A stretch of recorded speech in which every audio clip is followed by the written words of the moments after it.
The screen doesn't look very big though. Just give me a sec here. So you see the screen very well, right? Too big?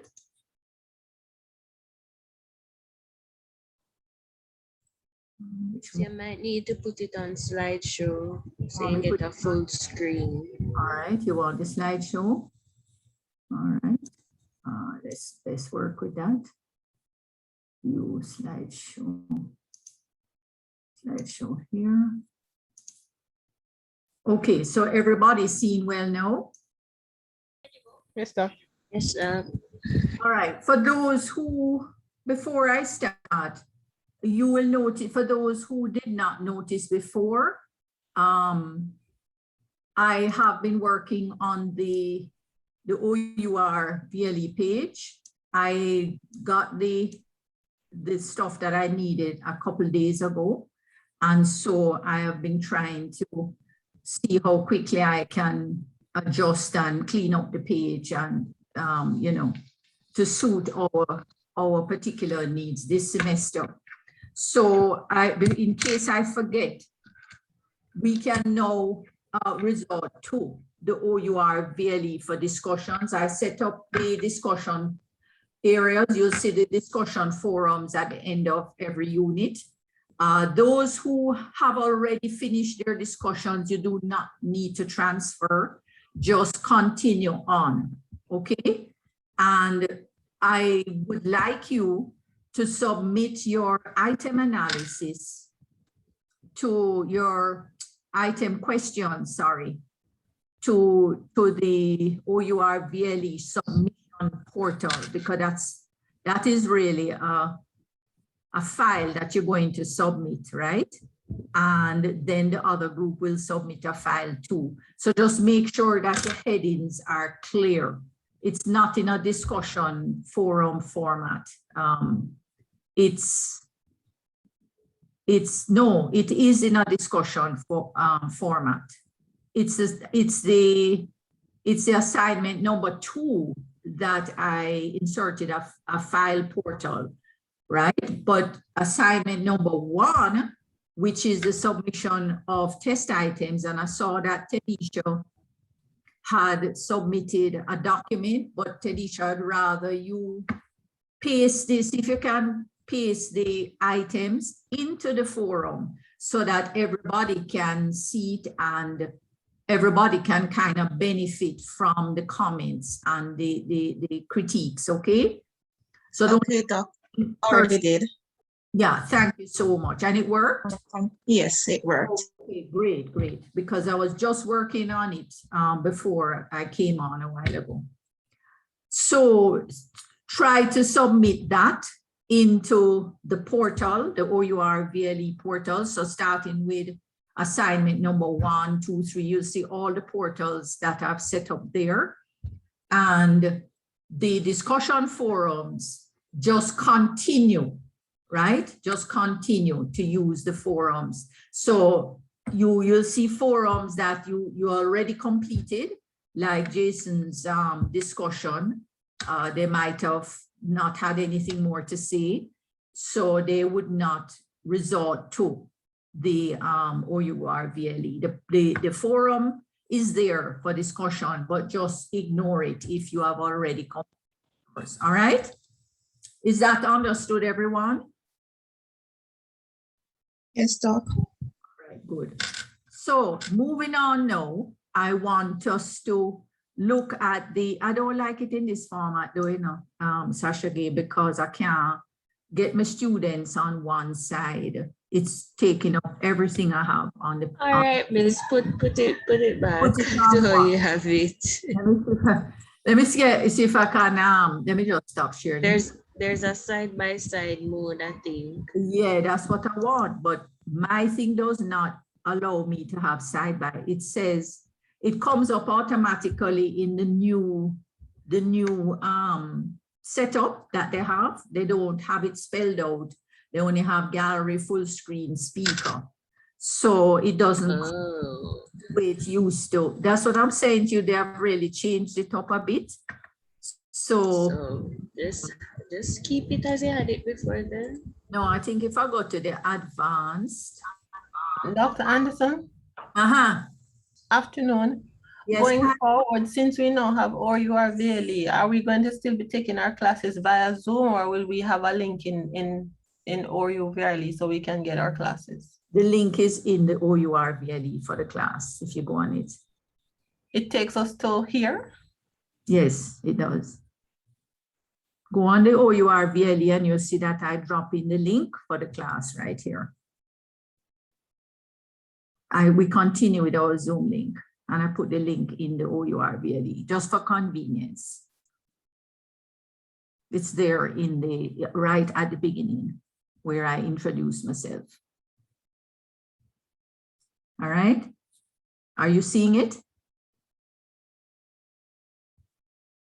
Yes, Doc, I'm seeing it. Yes, Doc. All I right, see good. it. All right. I just want to know if you see it because, you know, I don't want you to have any issues there. I just put it for convenience, you know. All right. So I was trying to share on a different, because they have two choices here, the advanced. Let me see if the advanced works better for me with this thing, because I want a little space on the side. But that means I still have to reduce it. It's not working for this. No, put it back how you had it. Yeah, it's giving me a hell of a time here. This is screen. It doesn't give me that. Put it back. I think you should. It's too big right now, as you can see. So let me go back. But you said this is too. So what I could do is increase it a little, and then I would get, all right, and then you tell me. That way I can still have some space here. It's still not working. Still not working because I'm not getting the whole screen. I have a problem with this the new setup. That's all I can tell you. All right, I'm going to have to, I want you to see the screen properly for learning purposes. So I'm going to have to use the other choice. I don't know. I don't like how they have how they set up this thing. No, it's just not the same. Let me see how I can do it. They only have the PowerPoint. There you can, there's nothing else. You cannot do that. Gosh, I'm gonna have to go back to what you suggested. I'll just work with it. All right, so you can see what I have here, right? Everybody? Yes, Doc. Excuse me if I take a little while to answer, because what happened is that the chat is blocking me on one side of my screen, as you know. I'm trying to see if there's any option, any other option for the view. I don't see any other option. Every week I have the same problem because they have changed it up. All right, so what we have here is what we call the specifications for a traditional test construct.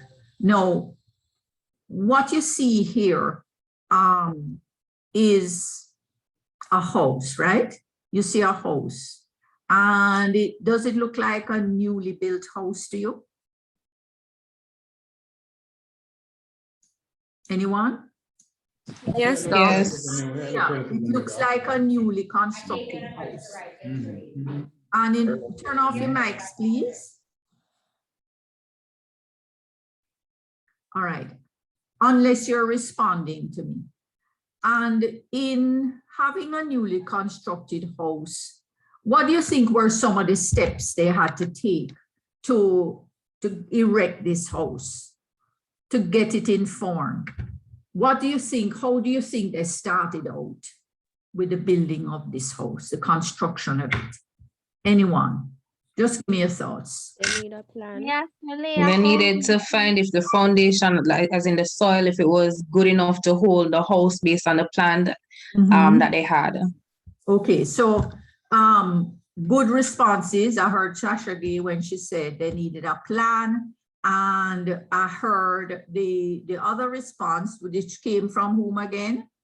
I think that was Shanita, not Shani, Sasha. okay. All right, so I also heard that, you know, there were certain things that they had to take under consideration, right? In getting that plan together, right? If they couldn't just provide a plan and they don't test the soil, and maybe all this, the necessaries for that particular area. And so there are several things that they had to consider, right, in the planning and erection of that house or the construction of it. And one of them is a plan. And what does the plan do? What does the plan do? Carly-Ann?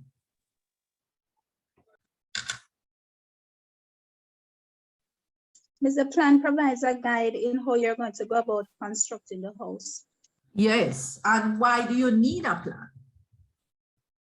Why do you need a plan though? You said it provides a guide. So in essence, what I'm asking, what does the guide do for the construction of the house? It lets you know what you're supposed to do. More than that, Julia. It does guide you in what you're supposed to do, but what is the ultimate aim of having a plan to guide you? Miss, you will get the desired outcome, the desired house that you want. So You if get you the desired house that you want, what else? It tells you where to put what, like for example, where you're gonna put a toilet, so you can plan for things like the pit, etc. Right, okay. So it guides you in the layout. What else? What is the? You need the specifics of Hmm? the oak. The what? The specifics, like Yes, it outside guides you with the room. specifics of the house, but in guiding you with the specifics of the house and knowing where to put what is the outcome of all of that in terms of what you end up with? What are you hoping for? Is it a house You're that? hoping for a well-built house. Yes, a well-built, sturdy, right, and appealing house. So altogether, you want something that's going to work really well, not only has curb appeal, but is sturdy and strong. It has form and function, Doc. Yeah, in Essentially. form and function, you said it, you said it. No, that is just an analogy, right, for your test, right, for the production of your test. And so the table of specification operates the same as what we would call in the building industry a blueprint, right, or the specifications for building something that is of quality in both form and function. I like those two words together. Excellent. All right, you all said it, you know, but we're just sort of clarifying it and making it very, very, very transparent, obvious, right? Thank you. So Keth Joy said lots of paperwork, approved plan, surveyors, report, etc., etc. So there are a lot of different considerations, right? You don't just get up and start build a house. But is that the way we tend to approach our test papers? We have some content and we just start throwing things together. Am I correct? And so what you will find is that a lot of times you ever see some houses and they look not so. One day, Mr. J can build one like that. Yeah, they just get up and start to build. And guess what? Build it yourself. No. You want to drop down? They don't have enough of the wherewithal. They don't have enough of the quality material, Yeah. of what they're doing. So them go wire up the electrics wrong, the pit put in at the wrong place, the roof mess up because it's not quite, you know, ordered as it should be. the angle is not quite right. So when hurricane come or it's not pinned, and so when hurricane come and earthquake, everything fall apart and things like that, right? And the whole appeal is not quite the same as somebody who has knowledge of the components and knows how to put them together. But more than that, they don't just put them together like that. They need to sit down and draw out the thing, right? And make sure that everything balances and fits correctly and what needs adjusting on the plan. So the plan also serves the purpose of making adjustments, right? And amendments where necessary so that you end up with a balanced, right, quality product. And so that is the whole idea behind using a table of specification or a blueprint, right? And this is what I have laid out here. So we went through all of this. We can say that the main purpose for a table of specification is to guide the planning of the test construction or the test, right? But we need to know some things in the process before we can do that. And we have to have the materials, right? And the wherewithal, the knowledge with the use of those materials to draw on in order to combine them and produce a very balanced quality test paper. And one of the things we need is that you have to know understand how to use your objectives, right? And how to classify those objectives, right? How to pitch them at different levels so that you have a balanced quality test, right? And we went through the taxonomies, Webb's, we looked at Webb's outline, and we looked at Bloom's taxonomy, or other taxonomies, right? But we particularly ascribe to those two. And for the table of specification, I would say stick to Bloom's taxonomy, because I think it might be a little easier as beginners to work with than even Webb's.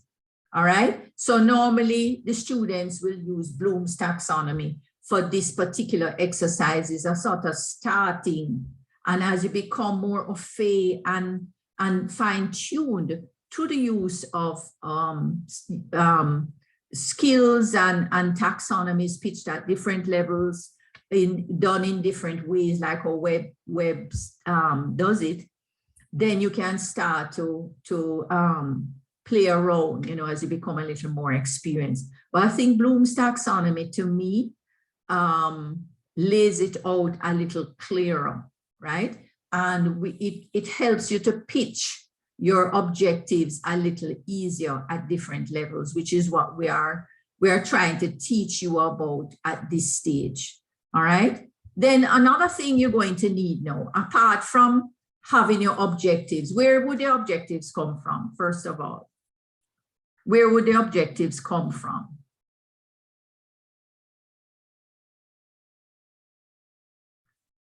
Where would you get those objectives from to guide your table of specification and your test?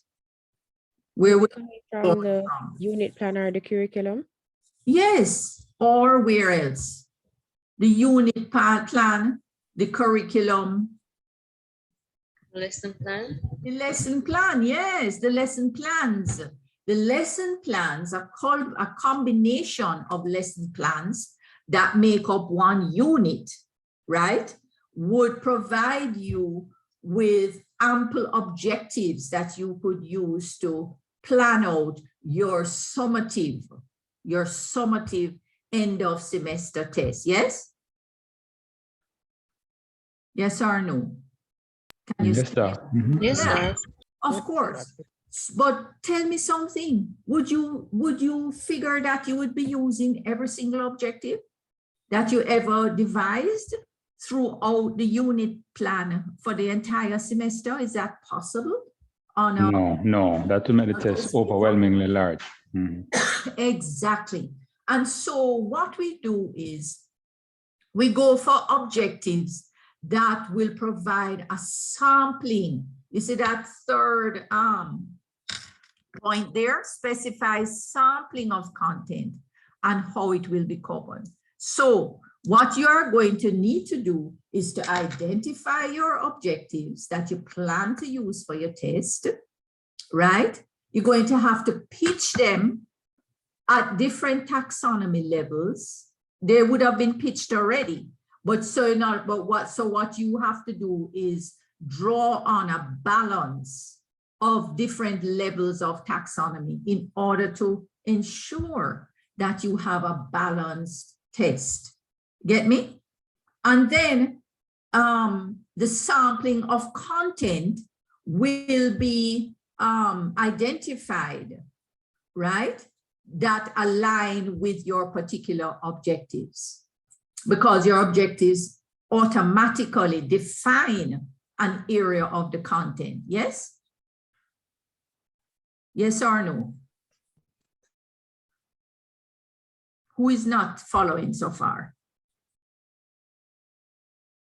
What did I just say? Brittany, tell me back. Doc, I jot it down, but I don't know if I have it to tell it back. Yeah, you tell me in your own words. That's what I like, own words.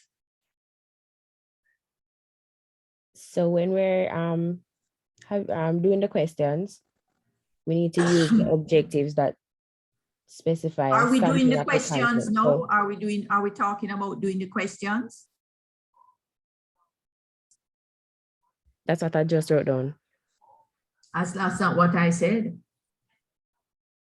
What are we talking about here in this class? The table of specification. Thank you very the much. test blueprint. Thank you very much. I never said anything about doing the questions yet. I am talking about planning your table of specification or your blueprint. Print. Wow.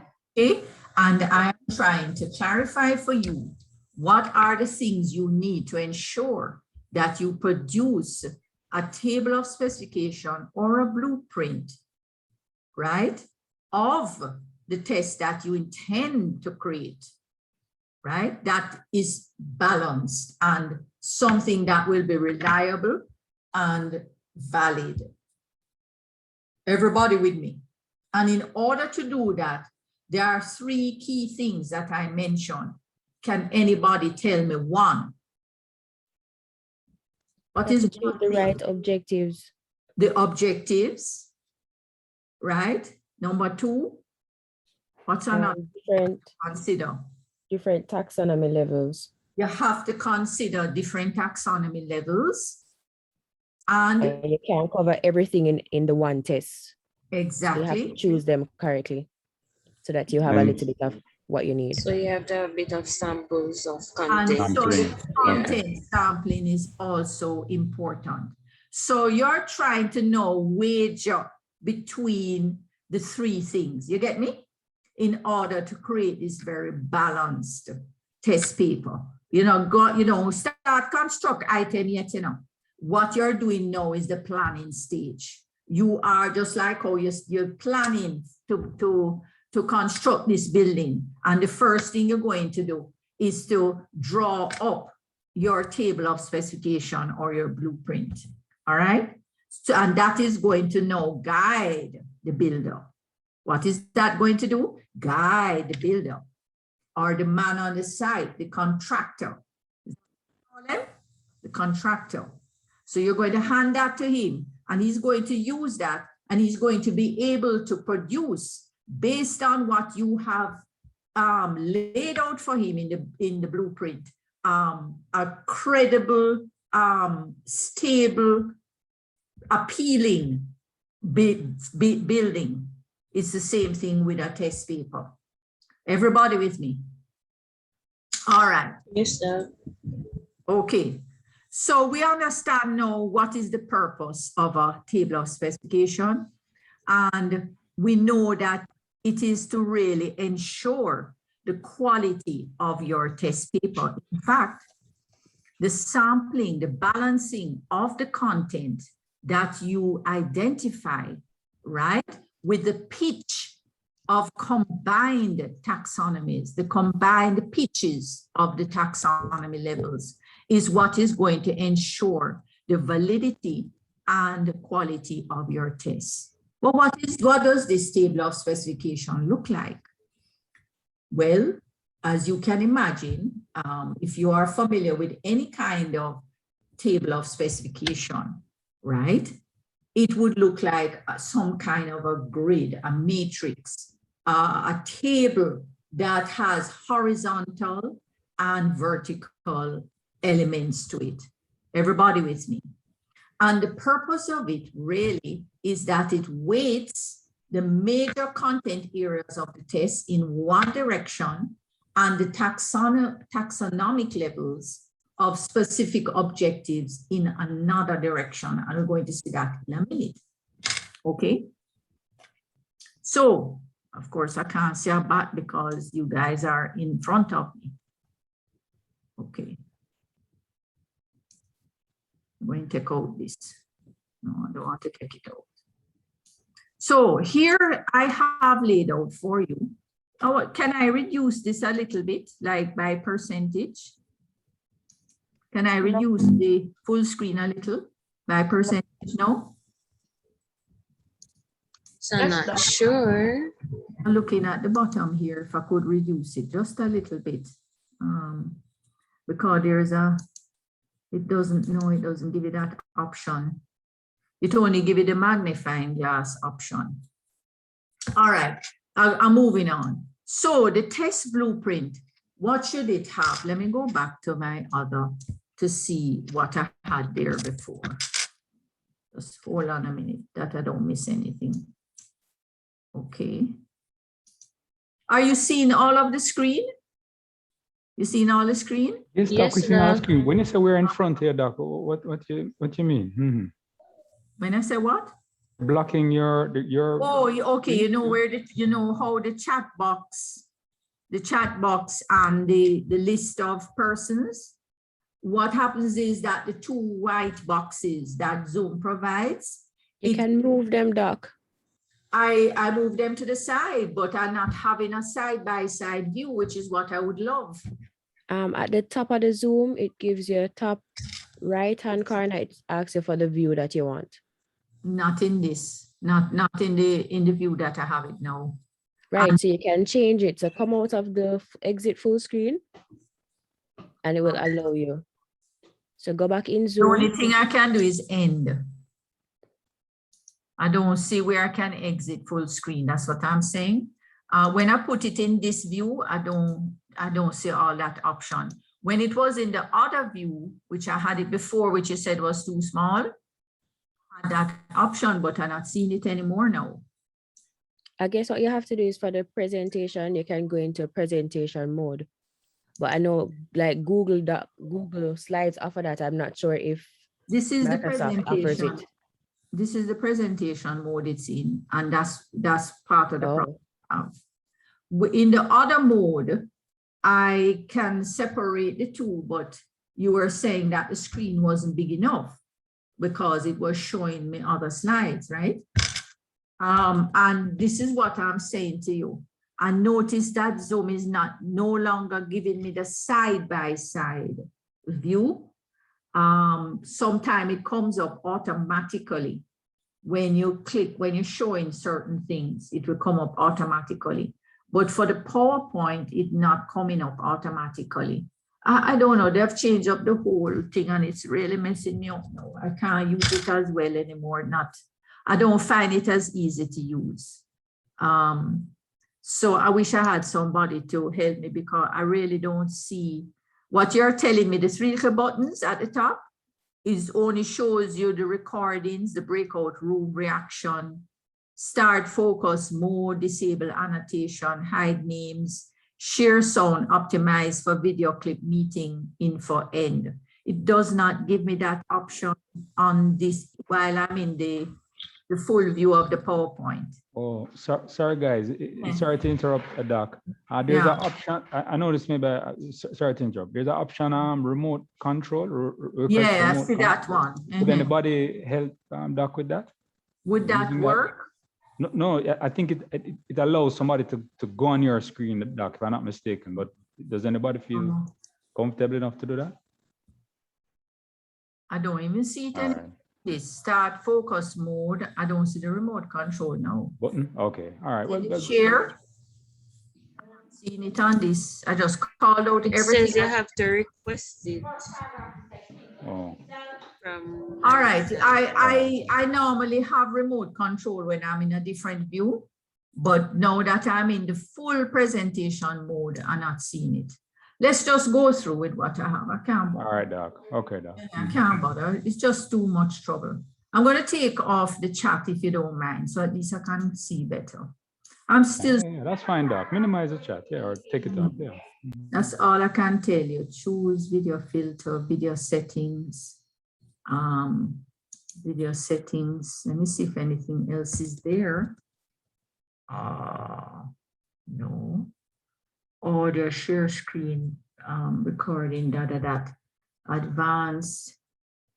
No, this is just for touching up on all that foolishness. This is not really what I'm looking for. This is not what I just having a lot of problem with it since they changed it up. Well, let us move on. I'll just work with it for now. So the test blueprint, right, should have, and you're going to see it in a minute, so just be conscious of it, be cognizant, so that when we actually go to the example, you'll be able to identify the different parts, because these parts are important when you're setting up your own table of specification, right?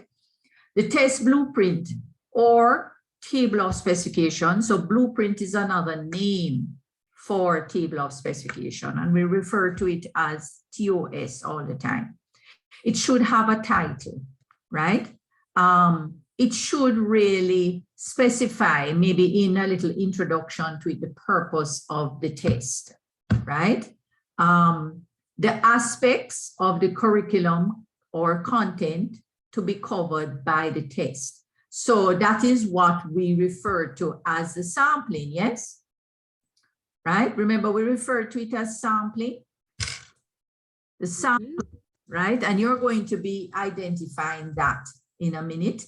And then it should have an indication of the students at whatever grade level that the table of specification is pitched. Why would it need to have an indicator of the grade level of the students? Why would it need that? Probably because you need to focus. Yeah, you need to focus on, you have to pitch the items, right? Yeah, what target, yeah. Yeah, the objectives and all of that. It's important to pitch it at the level of the particular group that you're testing, yes? So you have to make sure of that. Okay, the weighting or quantities of items on the test. So you're going to see quantities of items on the test, and you refer to that as the weighting. Who did this for me a while ago? How did this just come up? Somebody did this for me? No? Hold on here. Something just came up by my moving the cursor to the corner. It gone. All right, maybe it will come back. So the purpose of the test, the content sampling, those areas of content that you're going to cover in the test. And when I say that, the actual table itself, therefore, should have a subtopic areas, right? And under those subtopic areas is where you would place your content or your objectives, rather. An indication of the grade level, because that's extremely important, especially to the person like myself who is assessing you. I'm assessing you, but if somebody else were to also take up, if you are working in a school and you set up a table of specification for your students, right, for end of year summative test, and you get ill or you go on leave, then somebody else should be able to pick up that TOS and proceed with it. All right? Because it's all clear. The weighting, which refers to the quantity of the items on the test for each area, we refer to that as the weighting, right? And weighting can also refer to scores. So you can decide if you're going to weight the test based on either the item quantities or the score levels. Two main ways to focus the weighting of the test, right? You can base it on the quantity items, or you can base it on the scores. So you have to decide which way you are going to weight this test. All right? Excuse me, Doc.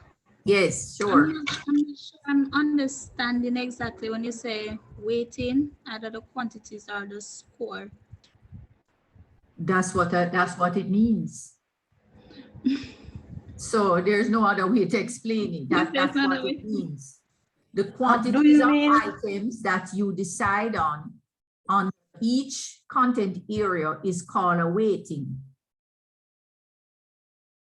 Understand? It's called a weighting. And you're going So to— do you mean if you're doing like 30 multiple choice is 1 point each, and that is per quantity, 1 mark per quantity item, or if you're doing 30 questions, 15 multiple choice, 5 short answer, and a little essay at the bottom, you might get 1 mark each for the MCQ, 5 each for the short answer. That's a score weighting. How much you determine the short answers will be, and the little essay part might be 20 marks. Right. So you have identified 2 forms of weighting there. You have identified weighting, Joshua Cumming. You have identified weighting based on scores, and you have identified weighting based on item quantities. Okay, so there are 2 ways of that we refer to. The weighting, the term weighting, or the concept of weighting, I'm saying, is based on 2 different areas. And when you're planning the table of specification, you choose which way you're going to weight the test or the table of specification, okay, to guide your planning. All right. But the more frequent way, I believe, is based on item quantities and not scores. All right, so somebody had a question a while ago. Was it? Yes, Doc. Joshua. Yes, Doc. Can you hear me? Yes, I hear it clearly. Go ahead. Yeah. Could it? I see you have content here there as well. So does that mean like some sections or some topics may require a question or a short answer question that requires a higher level of thinking, so it would have a higher mark? That's what that means? Yes, but we're not going there. Let me clarify when I show you the example. All right. I get where you're going, but I don't want you to confuse yourself. Don't go there yet. Okay. We're talking about a test that might have 20 items, and you are deciding how you're going to break up the items. How you break up or ratio the items would be how you weight the items. Understand? Hey, Doc, may I try to explain? We're going to go to the example, but please go ahead, Javon. Right. For example, you're teaching a science unit, right? And at the end of the term, you would have taught 3 topics: cells, osmosis, and diffusion. Those are the 3 topics. So on the test paper, you'd have decided that you're going to have 15 questions, and you want it to be equally weighted, so that you're going to set 5 questions from each of the topics or the units that you'd have taught. Excellent. Or you're going to say that cells is more important, So 10 of the questions are going to be from cells, and then 2 from osmosis and the other 3 from diffusion. Excellent, Javon, excellent. So everybody understand that? That is an excellent example. Dr. Anderson, I do not understand. Because what Javon just explained is not what I got from what you were saying. No, what you got from what I was saying. That's exactly what I was saying. Okay, all right. So you're saying that we're going to put, so is it safe for me to say putting a weight on a question is like putting a value on a question? So No, this we question never is, said that. She never said no, we didn't say that. no man, not that you or he said it, but I'm trying to understand it. So I'm trying to, you know, form it in my head to really understand. So sometimes we would say this one question is valued 10 marks. So is it that we're putting weight on the question and the weight on it is 10 marks? Of course, that is another form of weighting, but I am giving you how the planning, the weighting, the planning involved, right, in a table of specification. Okay, and the table of specification. Taking out individual items and putting a score point to them. That is another form of weighting an item, but that's not what I'm talking about. I'm talking about the culmination of all items that you plan to have on your test, right? As Javon explained, you might have 30 items that you want to put on your test paper. And what you're going to do is divide up the 30 items, right? Under each subtopic and across each content area based on how you figure you should weight those areas. So you're weighting the areas or the subtopics, but you're weighting it in terms of the quantity of items that you allot to each area. And okay. We see all of this. You understand? So if you notice, I have a little note there, and the note is there are different approaches, right? Example, item quantities / ratios or score points may be weighted based on teaching time spent and importance placed on content area. And I think Javon made a point that you might decide that one area is more important than another. So you shift and you say, okay, instead of putting 5 items, right, against that content area, I'm going to put 10. Is that what you said, Javon? Yes, that's what he said. Right, right. All right, is that clear now? Yes, miss, thank you. All right, good. But remember, we're going to go through the example and then that should make it a little clearer. Yes, was that Ramar? Yes, Doc. I was just adding to the conversation in terms of the area and how you weight it, because sometimes when you're forming the assessment pieces in the table of specification, maybe you would have covered a particular topic and you would have already tested the students at one, to an extent within the topic. Yeah. So when you're now doing a final assessment piece, you wouldn't necessarily want to go over that. So one topic may have a higher weighting in terms of the amount of content that you put on the paper versus and the amount of content is represented through the amount of items that you allow. Right. Everybody with me? So here is an oversimplified table of specification. We are going to do it at a much more sophisticated level. This is a very oversimplified table of specification where you're not considering necessarily the ratios, right? In order for you to really see if you're providing a fairly balanced test, we use a combination of both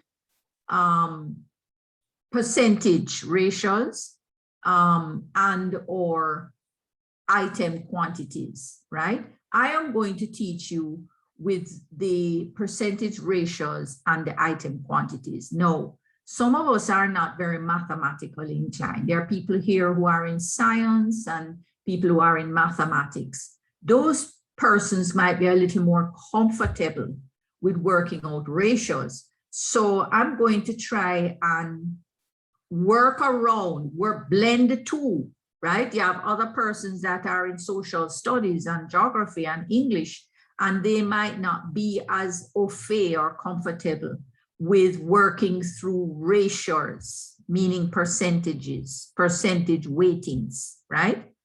To clarify the quantity of items. So a lot of times, the assessment body might decide to, or the person assessing might decide to just draw numbers, so to speak. Select a quantity that looks, because when you, for instance, when you look at this oversimplified, and I call it an oversimplified table of specification, what you will see is that when you look, for instance, at the bottom, the total marks, right? You will see, and tell me something, does the total marks here align with what you, with the weighting? Is this thing that said total mark, does it look correct to you? What does it indicate? First column is yes. The next column, yes. Yes. Mm-hmm. Yes. Yes. Or Miss. what you see at the, Total mark? what you see in the last column? Number of questions. Number of questions. So what does that say to you? There are 10 questions that are factual knowledge. No. That indicates that each question is valid at 1 mark. Yes, Javon, tell them for me. Right, so what this is really saying is that it's a very simplified test and that it must be a straight multiple choice test because the total marks is obviously equal to the number of questions, right? Which means that the 30 questions must have 1 mark each. You get where I'm going? Because what I see before is that you can weight the test according to item quantities, and you can weight the test according to score marks. In this case, because they only have 1 mark per question, they don't have any issue because the two of them align. But that is not always the case, especially in an end of semester or test or a blended type of test, which is what we learn to do, the traditional objective test, which has a blend of multiple choice, different types of select items, true and false, and completion, and constructed response, and essay. It has a blend. So therefore, it would be very difficult for the total marks to be the same as the total questions. Agreed? Yes, in that case, Miss, yes. In Unlike that what we have case, here. so you can see where I'm going when I say this is a very simplified example here. But in terms of the question that we spoke about before, where weighting is based on item numbers, right? Quantity of items. What is the weighting, the item weighting for factual knowledge here, the total weighting for factual knowledge? 1/3. No, don't give me in ratio, give me in item quantity. 10 out of 30? Yeah, 10 out of 30? 10 out of 30. 10 items are allotted to factual knowledge out of a total of 30. Comprehension, 15 items are allotted to comprehension out of a total of 30, and 5 items to knowledge of laws and principles out of 30. What is the weighting for the effect of force on a conductor under the taxonomy level comprehension? 6 out of 30. 6 items, right? 6 out of the 30 items. And how much, what is the weighting of, this thing came up again, you know, so that means this thing not working properly. That other thing you told me to look for, it just came up, but it come up and then it gone, like it just flash on the screen and then it's gone again. All right. It does the same thing for us as well. Eh? So it came up on our screens as well. Yeah, you don't see that something is not right, and I pay for my Zoom, you know. Hello, I pay money. Okay, so also you can see that the effective force on a conductor also has a total weighting of 11 items out of the 30. So what does that say to you? What does that say about the weighting across the taxonomy levels? Does that incorporate, when I say 11 items, does it incorporate all the taxonomy levels that were taken under consideration?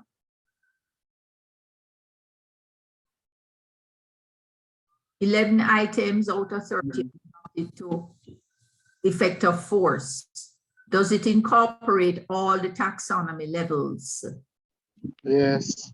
Yes, under that topic area, it has taken under consideration all, because you notice that it's breaking it down. This table of specification is breaking down the taxonomy levels on the vertical plane, right? On the horizontal plane, sorry. Well, no, on the vertical plane, right?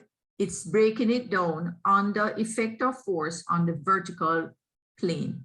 And so this is why I have the 3 for knowledge, the 6 for comprehension, and the 2 for laws, okay? To give a total. So everybody understanding this concept of weighting now? Yes, doctor. All right, you have a basic idea. Moving on. You're not going to get every single part of it immediately, you know, take a little practice. All right, so what I want to do is I want to walk you through a very, very simple, again, an oversimplified example to sort of get you into the swing, right? And then possibly I'm going to let you try one on your own. Okay, so here's this example that I actually pulled from a Jamaican textbook, right? And the author gave the example for English, right? English, the subject area English. I cannot possibly give an example for each specialization here. So I'm using English because here's the thing. One of the things that is, English is kind of more, everybody can understand English.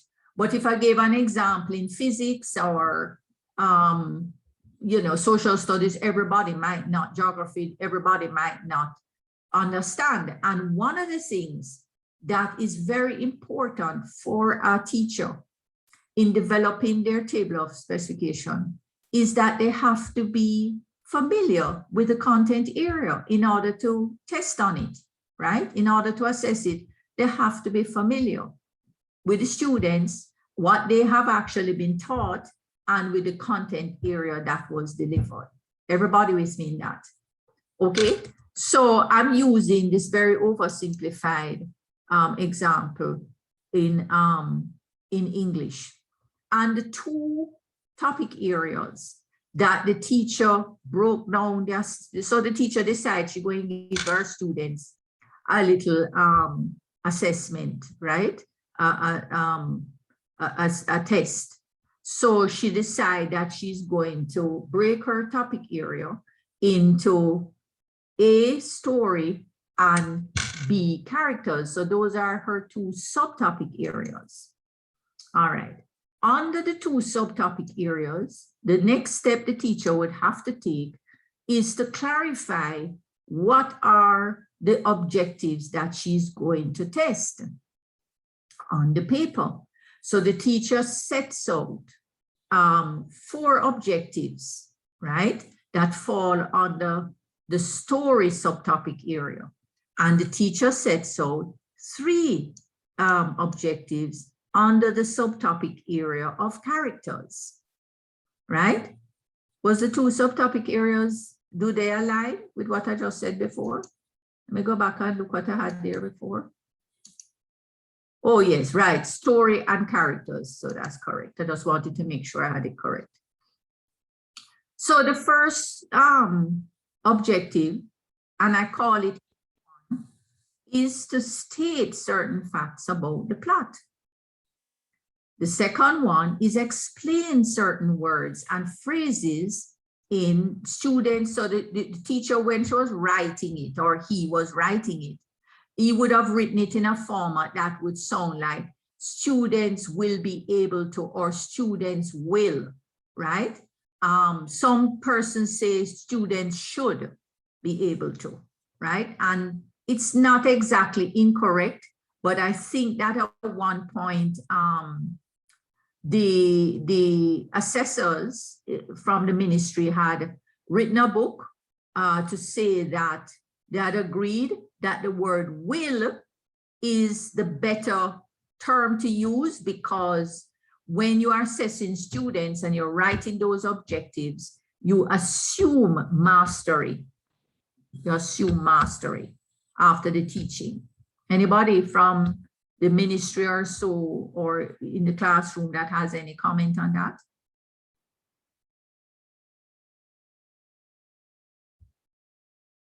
No comment. All right.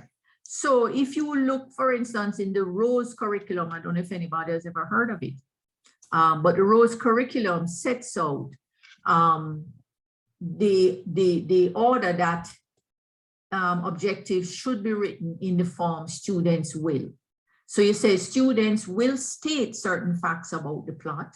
Students will explain certain words and phrases in their own words. Students will make a critical appraisal of the storyline. Students will write a similar short story in Jamaican context. Now, how many levels you really see in this set of objectives on story?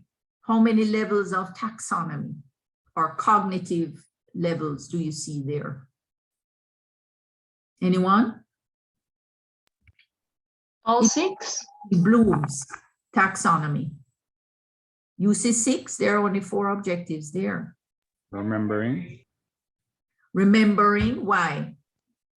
State certain facts about the plot. Yeah, that would be remembering. So that's at the pitched at the lowest level. What about A2?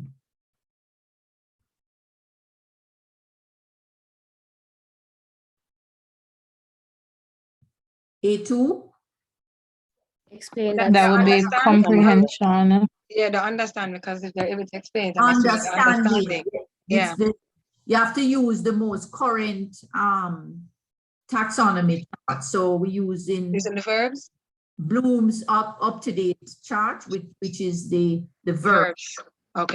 So we go with understanding for the second taxonomy level. You notice A2 says explain certain words and phrases in your own words, right? In your own words. So it's definitely level 2, right? What about A3? Analyze. Yes, analyze, make a critical appraisal of the storyline. So a critical appraisal means that you're going to analyze, you're going to break down the thing, right? When they write, they're going to create. And number 4, right, A4 would be create. Create, right. Right, because they are going to now make their own storyline, all right, out of their own understanding and their own creative skills, okay? So you can see 4 levels clearly in that, am I correct? All right, so for subtopic B now, what do you think? How many levels you see there?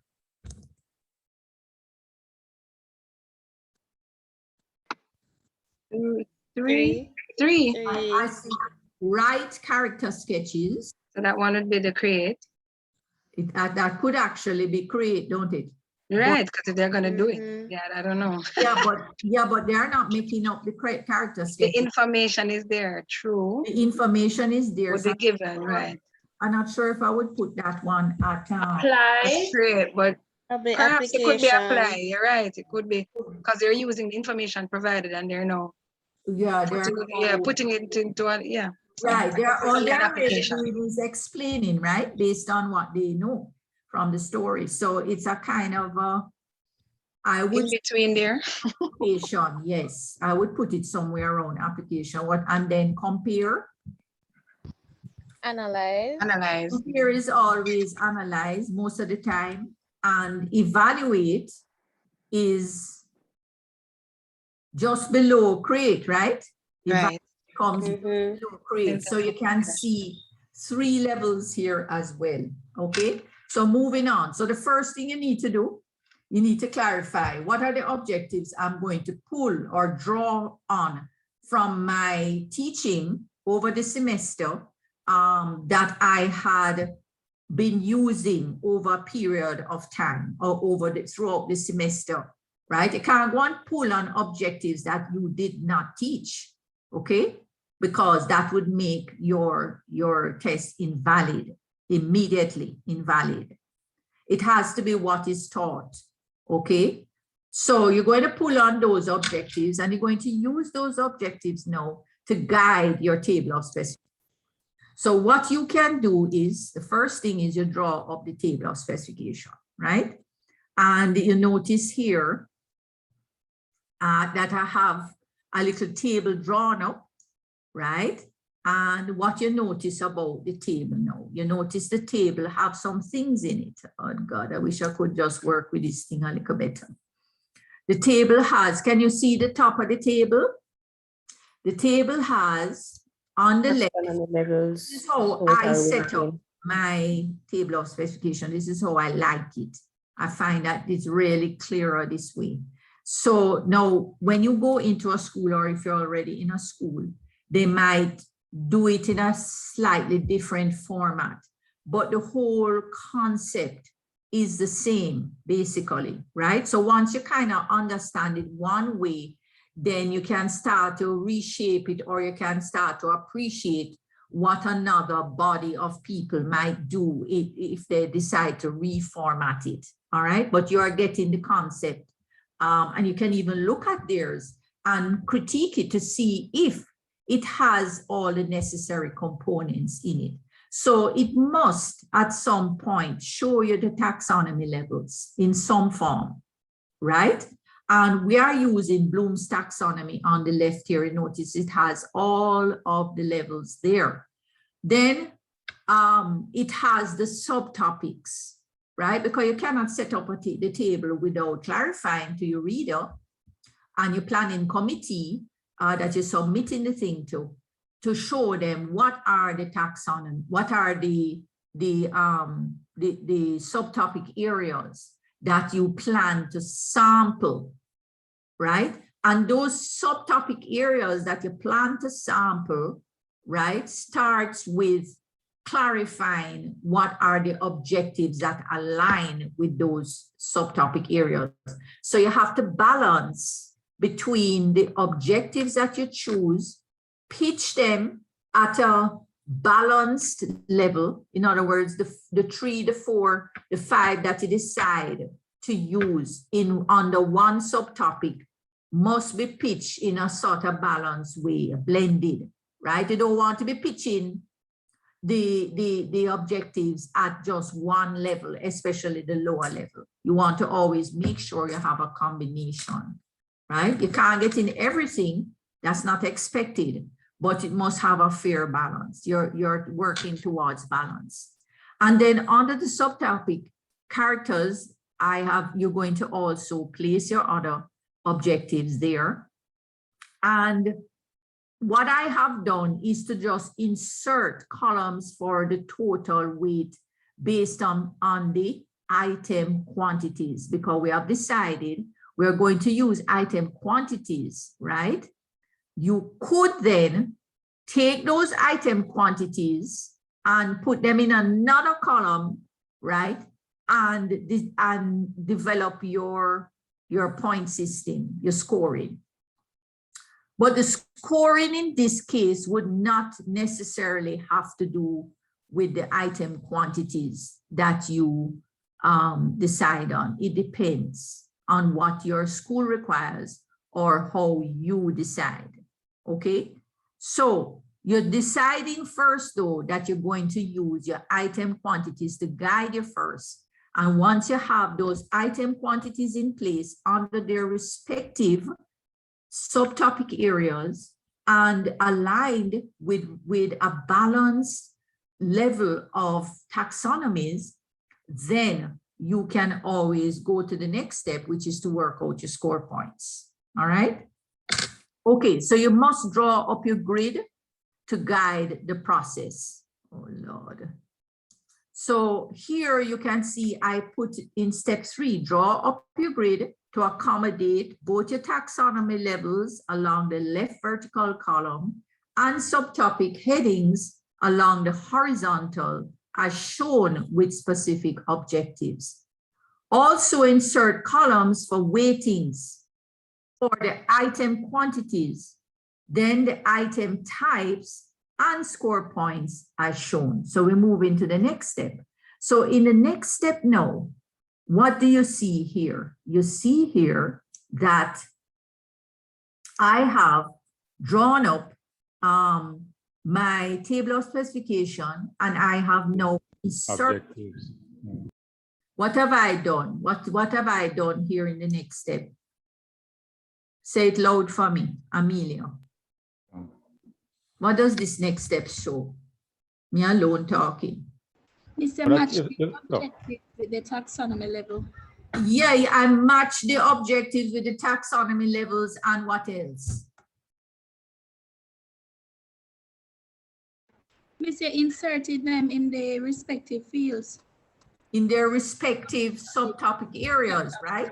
I inserted the objectives that I identified, and I took this from a real example in an assessment book that was written by a Jamaican author.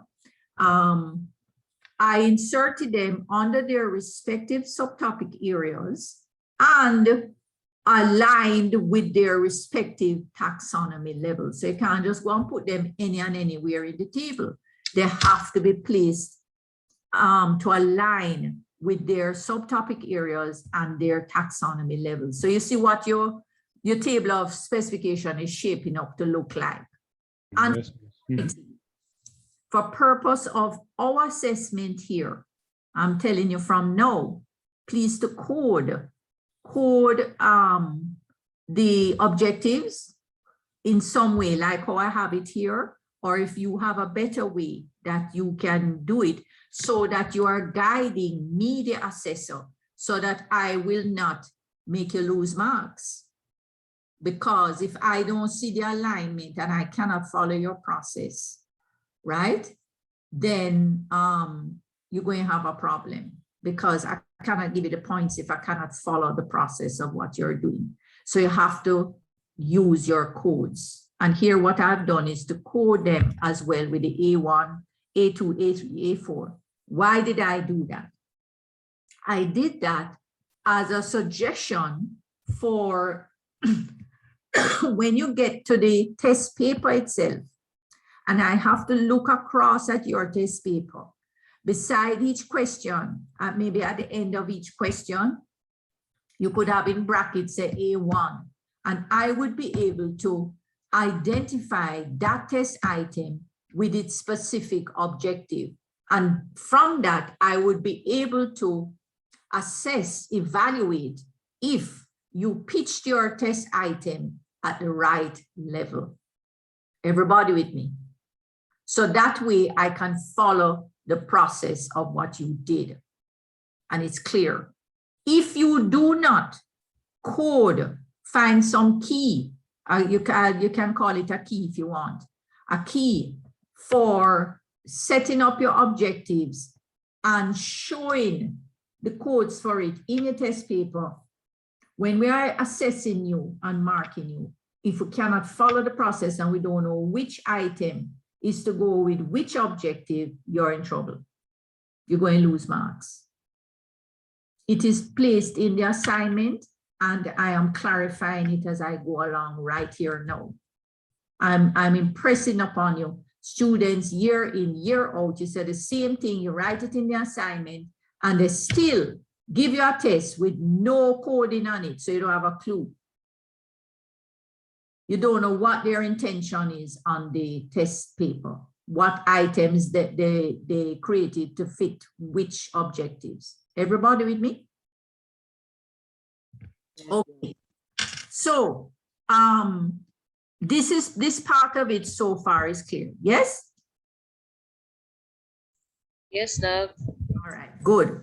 And I am saying that in this particular example, I might like to have 15 items. The particular writer, the author who developed this example, used 15 items as her total amount of items. So she was told that she had 15 items to work with. Let us just say she was told that, right?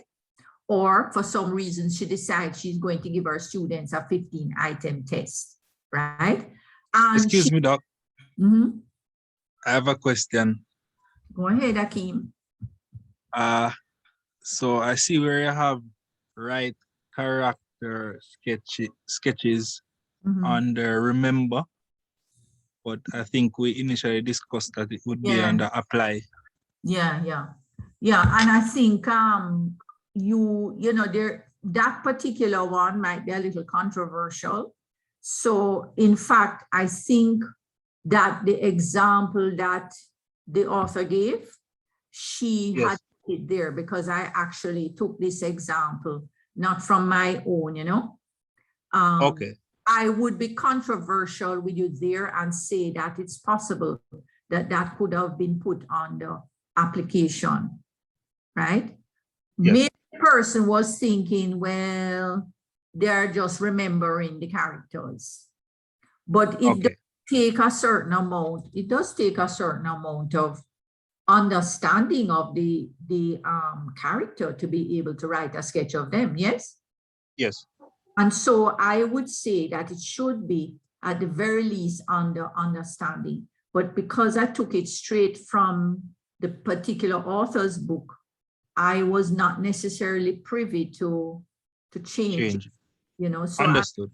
this as an So we can example. just follow for this example. Understood. Right, I'm more, yes, follow for it. But I do not for a moment doubt what we discussed before. Okay. And I'm glad you pointed out to me because I wasn't even thinking of that right now. But you're, I have one question. Yes. Here, so back to the table. You said that there are 15 items. Is it another way of saying 15 questions? So there are 15 questions. Oh, yes. Okay, good question. You see, we take a lot for granted. When we use the term item, we're talking about questions on a test. It is a common terminology in classroom practice to call test questions, to refer to them as test items. So when we talk about item quantities and item types and total items, we're talking about the question set that's on the test. Everybody with me there who didn't teach before? Yes, Miss. Okay, good. All right, so in this example. Question, please. I'm not able to get to it, but under where it has, I'm seeing the green columns that has the weight and the total items. Should we have two of those? No. To better split up the weight for each unit or each objective area?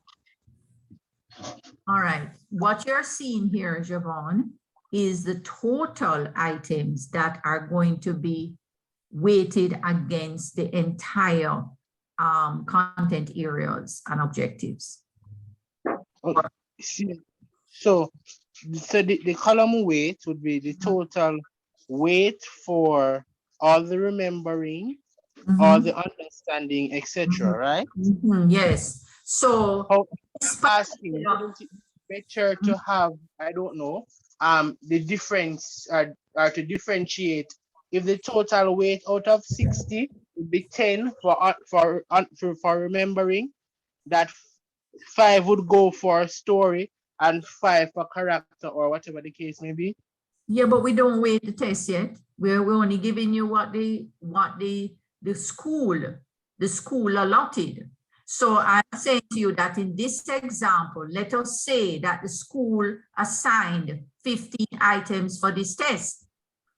That's the total weighting that they want, item weighting for the test. You now have to split up that to balance the different areas, which is where you are going next.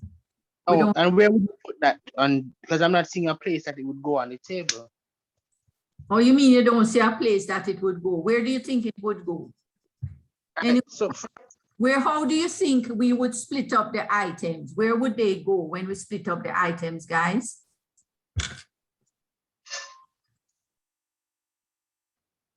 So under the total items plane? Of course, it would go under the total items column. See all the different planes there? See the different there? And it would go at the bottom on the horizontal. Okay? Yes, yes, I get that. But the question I'm asking is, so we have 5 areas, right?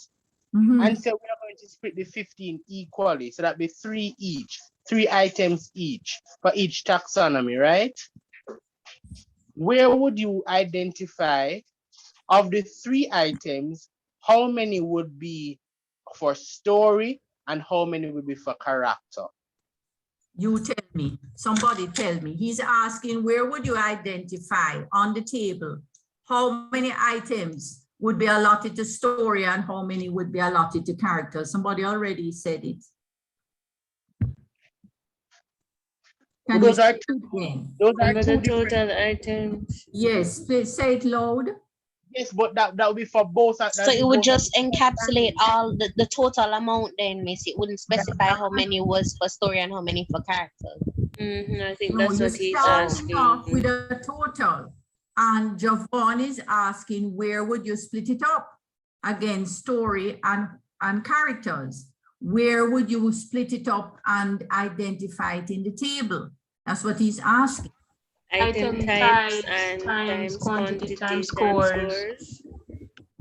No, we're not going into scores. We are dealing with the total item weighting first.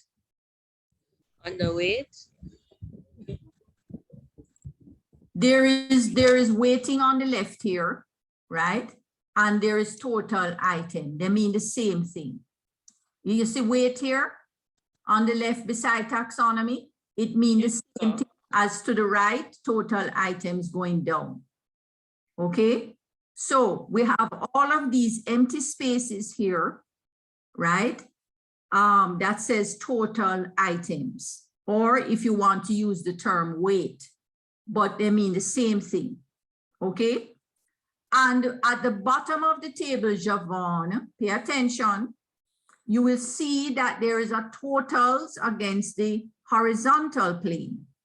And that total is going to be assigned to the total story split between story and characters in terms of item quantities or item weights. Are you following? So this is what your next section would look like. Everybody, and I'm going a little bit ahead here. So just focus on how it is split up first in terms of item. Are you following, Javon? So far. All so right. of the 6, how many are story and how many are character? Javon, when you look at the top, you see the heading story. And when you look on the story, you see all the objectives, A1, A2, A3, A4 going down the vertical plane. And at the bottom of the vertical plane, right, you see 10 items assigned. Are you following that? It is no different from the very first simplified table that the oversimplified example that I started off with showing you. See it here? Doesn't this look the same? At the top, you have the subtopic areas. Under each subtopic area, you have the different objectives going down with item quantities. And when you get to the bottom of the table, you have the totals. Okay, so at the bottom of magnetic effect, you have 10 items assigned. And at the bottom of force, you have 11 items assigned. And at the bottom of induction, you have 9 items assigned. And when you add up on the horizontal, those items, you get the total 30 items.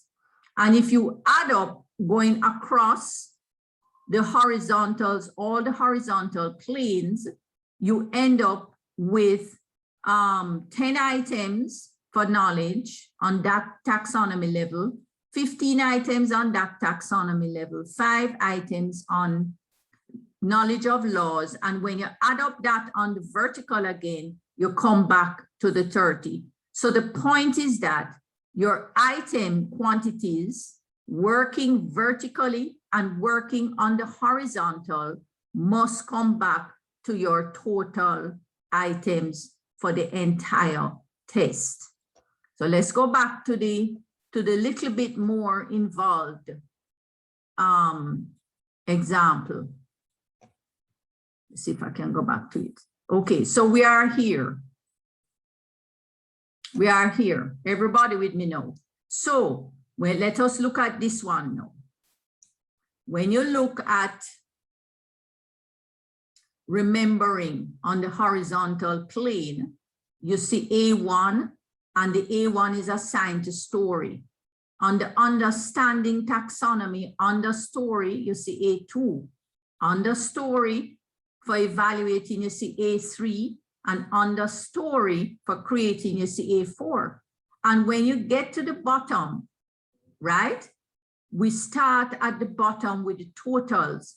You will see that of the 15 items, which was given to the teacher, of that total 15 items, the teacher allowed 10 items.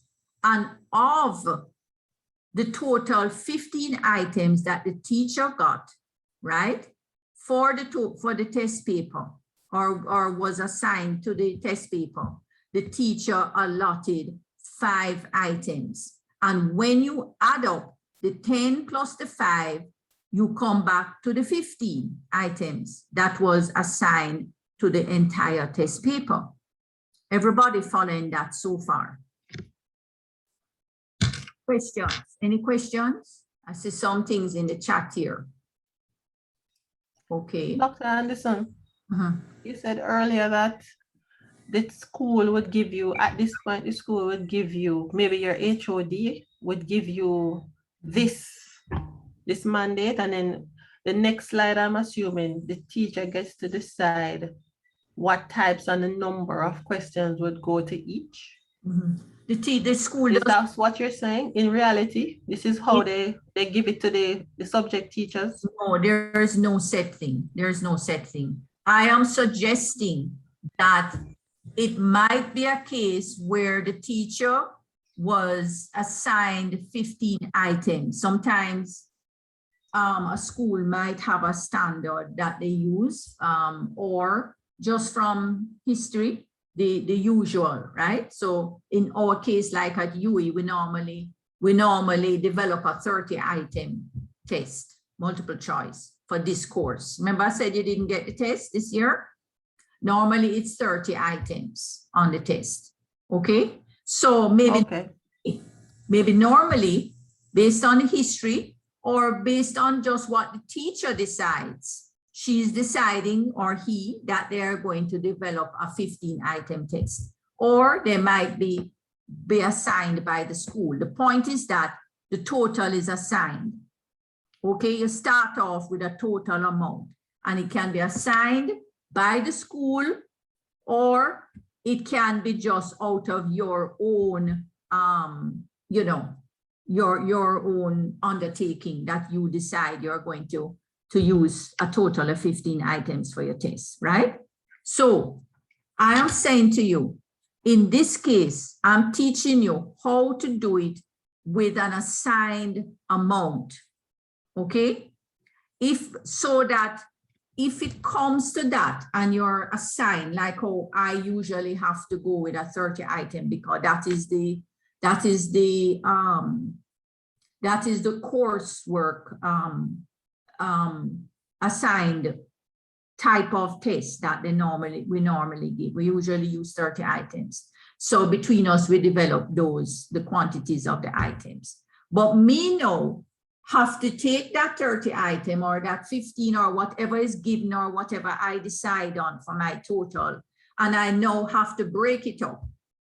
Now, there are situations where you start off and you have it a lot easier, and you can just start off by using ratios to balance your table of specification. But there are other times when you're given an assigned number of items and you have to work backwards. Are you understanding? The point is that whatever you do, however you decide to break up the test items across the test, vertically and horizontally, right? And ratio them, it must come back to the total that you assigned, right? It must add up on both the horizontal and the vertical planes. The total must remain, for example, in this case, at the 15 items. So you always start, my thing is to always start at the bottom horizontal plane when you're breaking out your test quantities or your item weights, so to speak, right? You always start at the total ends. And then once you have your totals in place, then you can go on the inside of the table and begin to break that down further. Understand? So if you notice on the horizontal here at the bottom, the 15 items was broken into 10 items for story and 5 items for characters. When you look on the vertical green to the right on the item quantities, which is the same thing as weight in the test. You notice I put weight / item quantity. You notice that across remembering how much was assigned, what weighting was assigned for remembering in terms of item quantity. 6. 6 items in total, right, was assigned. Now, let me ask you a further question. That 6 items, what particular topic areas is it going to take care of, or what objectives is that 6 items going to take care of? Can anybody tell me? Miss, the recall objectives or remembering? Remembering objectives, but spell it out for them. A1 and B1. A1 and B1, right? You're going across now the horizontal plane, and you decide that you're going to take 6 items out of the 15 total at the bottom, and you're going to assign it to A1 and B1. Then you decide you're going to take 5 items out of the 15, and you're going to assign it to understanding to take care of A2 objective. Similarly, you take 1 item out of analyzing and you're going to assign it to B2, right? Going on the horizontal plane. Who can tell me what the 2 item takes care of? in the next horizontal plane after analyzing? A3 and B3? Yes, it's going to take care of A3 and B3 objectives with their content area, right? And similarly, for creating, they have assigned 1. No, when you add up the vertical in the green where Javon said there was no place to put item quantities, what do you get in total when you add up that column? 15. You come back to the 15 because the 6 for remembering across the 2 subtopics, the 5 for understanding across the 2 subtopics, the 1 for analyzing across 1 subtopic, the 2 for evaluating across 2 subtopics, and the 1 for creating across 1 subtopic adds up to a total of 15 items. So when you look at the green now, if you look at the horizontal bottom, you see 10 item plus 5 item across the 2 subtopic equal to 15. And when you go vertically, right, taking in all the taxonomies, you get a similar total of 15 items. So what have you done in the extremities of this table? What have you done there? Use the word be. You have what? Achieved what? Who can fill Balance. in? Balance. You have achieved a balance, right? Because you're making sure that your vertical plane, right, aligns with your horizontal plane, and you always work horizontally and vertically to make sure that everything adds up back to the same thing. If you don't get that synchronization, then your table is out of balance. Okay. All right. The next thing though is that it is always best to ratio, right, as well. So you can ratio in terms of just eyeballing the item quantities, but in order to really see if you have a fair balance across the particular taxonomy, producing a ratio is always helpful, okay? And especially with very large tests. In a very simplified test like this, you don't really necessarily use it, but we are using it as an example. But you can imagine now that if you had like, you have a standardized test, for instance, and you have 50 items working with, or 40, you can see where ratioing the items, starting out with a ratio, right, a percentage ratio, might be even more helpful for you to identify the amount of items that you plan to allot to each area. Can you see that point?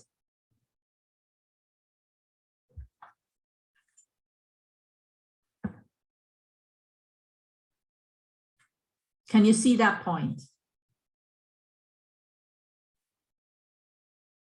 No one sees the point. Yes, doctor. Okay. All right. So how come we have 30 people here today? Who is in the class that's not supposed to be here? We have is 30, is how many in the class? 34? 34. Yeah, 30. All right. Good. So when you ratio the different areas now, starting with the bottom extremity. Remember I said always start at the bottom extremity. Where should you always start, Javon? Isolate the bottom extremity. All right. And work with your totals across the bottom first. Then you go to the vertical extremities, meaning the very two ends of the table, right? And then work out your totals there. And then you remember, did you remember that I said, then you go to the middle to do the breakouts further. All right, so always work from the extremities first, and then you can go on the inside. So if you were to assign take the 10 items, look on the story now at the very bottom, the total, and you take that 10 items, right? What sort of percentage would it look like?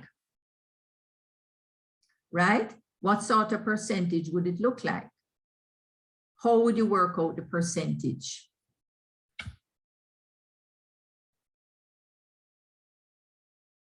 Somebody who is mathematical, can you share with the class?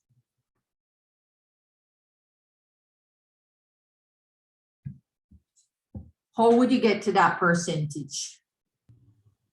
Just could you repeat the question? What is the percentage for 10 items? Oh, you would divide 10 by 15 and then multiply by 100. That's what you mean? Yes, that's what I mean. There's no other way to mean it. I'm asking what is the percentage or the ratio that 10 item is equivalent to in the test. Okay, the weighting. So you can work the weighting against percentages, right? In order to arrive at your item quantities, or you can, if it's a simple, I would say, if it's a low amount of items, right, that you can just eyeball, then you don't necessarily have to use a percentage. But when the item quantities get big, like a big test, you usually have to start with a percentage in order to arrive at the item quantity. So in other words, you could have started out by assigning 70% of your test, of your item quantities to story, and assigning 30% of your item quantities to characters, and you would have come back to the same 10 and 5. All right? So in other words, your approach can be starting with the percentage ratios and then working out the item quantities. But if it is a low amount of item quantities, like in this case, 15 items, you can just eyeball it and break out your item quantities that seem reasonable to you. Okay? But when you put the ratios against it, it also helps you to see if it looks truly balanced. Okay? Everybody with me so far?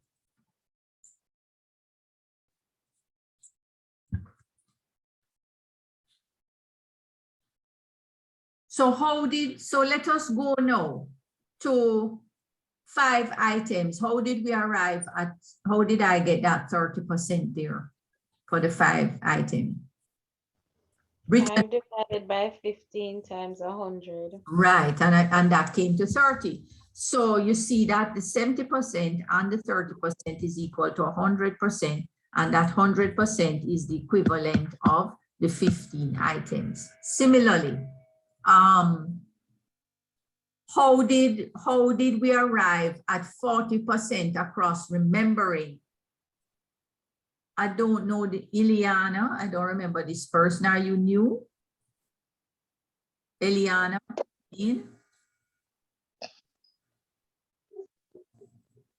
Eliana? It should be Latoya. I need to change. Oh, okay, all right, no problem. Yes, okay, I'm very much in the class. That's okay. Latoya, what Yes. did I arrive at the 40% for remembering? I must apologize. I don't know. Okay. I'm trying to follow, but I am not getting you. Not getting me. No.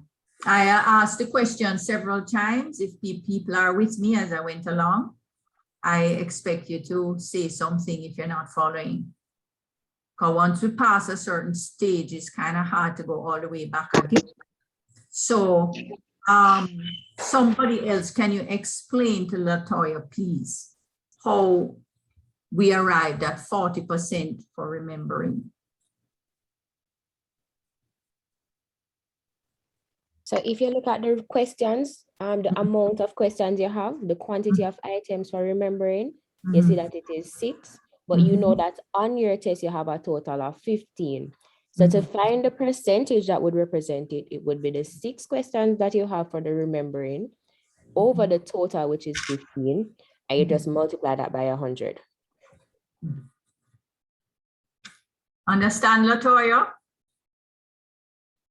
I understand the maths, yes. Excellent. So you tell me about the other one now.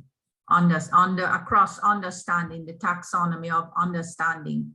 Yeah, so it would be 5 over 30 times 100. 5 over what? 30% times 1. No, that's all. You were trying to get the 30%. Oh, sorry. So it would be over over 50. 15. Yes. Yes. Times 100 to give Times the 30. 100. Yes, give you the 30%. All right. Okay. So how did we arrive at 14% for evaluating? Brianna.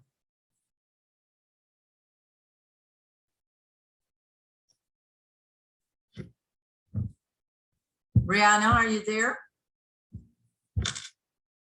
Yes, miss. Tell us. Which one again, miss? Evaluating. Evaluating. Oh, so it would be 2 divided by 50. What? 2 over 15 times 100. Yes, and that you would end up with 14%. 14%. Right, and then you have to go back and you have to make sure that all your percentages come back to the 100%, because if it doesn't, then it means you have made an error.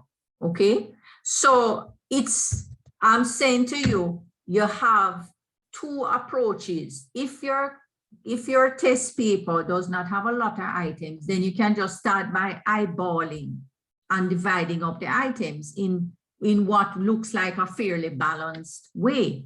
However, when you have a larger test that have more test items, you sometimes cannot just jump and divide the items. It might not be very balanced. So what you have to do is, quite often, you ratio the different areas, ratio them by percentages, and then you work out your test items. So we are working backwards in this case, but you could have put in your ratios first, and then you would have come back to the same amount of test items that you see here. In fact, in the last class, that's how we did it.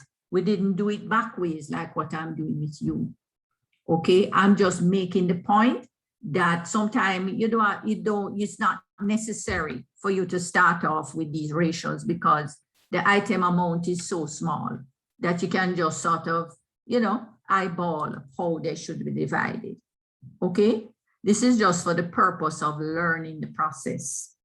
So you have to go back and forth like that until you start to find that everything looks balanced. No, what is another thing you think that would determine? Let us say you look at this test, for instance. What other consideration you might have to bear in mind when you are ratioing your item quantity, breaking out those item quantity weightings? They might have different, like if it's a multiple choice, it's 1 mark, but if it's not multiple choice, they might want to give the students 2 marks. So you have to take that into consideration. We're not dealing with marks here though. We're not dealing with marks. We're dealing with item quantities. We are weighting our test based on item quantities. I need to make that clear. We are not dealing with marks here. Everything is being weighted against the item quantities. Are you with me? So those ratios you see there are not to do with marks. They are to do with item quantities, which is the more common approach to weighting a table of specification. Everybody with me? so far down. So that is not the necessary, that's not the particular consideration that I'm talking about here. We are focused on using item quantities to weight our table of specification. We're not focused on score marks right now, okay? So let us just stay within that lane for now, so you don't confuse yourself. But I was asking the question, what else might you consider looking at this test as you see it here in front of you at this table of specification? What else do you think the teacher might have considered when she was assigning the item quantities to an objective? The time could be a factor. Eh? Time for the test could be a factor. I can't hear you. The time for the test could be a factor. The time for the test is a factor, yes, but there is more to it than that. Miss, maybe how much she covered while she was teaching the lesson?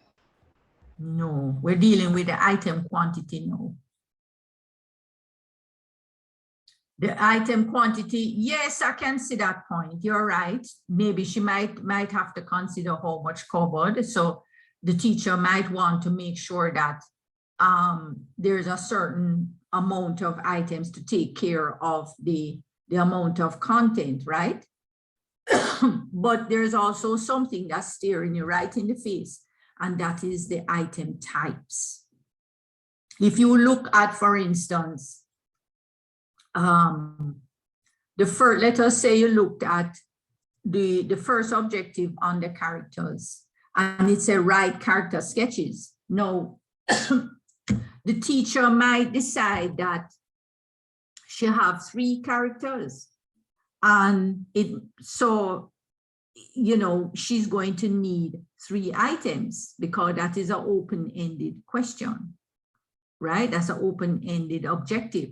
So the items, the items that she allot would have to be open-ended, and she might have a certain amount of character sketches. So the item type and the sampling, the content, would also help to determine how much items is assigned. Another thing, for instance, another example here, you notice you have B2, only 1 item assigned to it, right? Compared to characters. Why do you think? Why do you think only 1 item?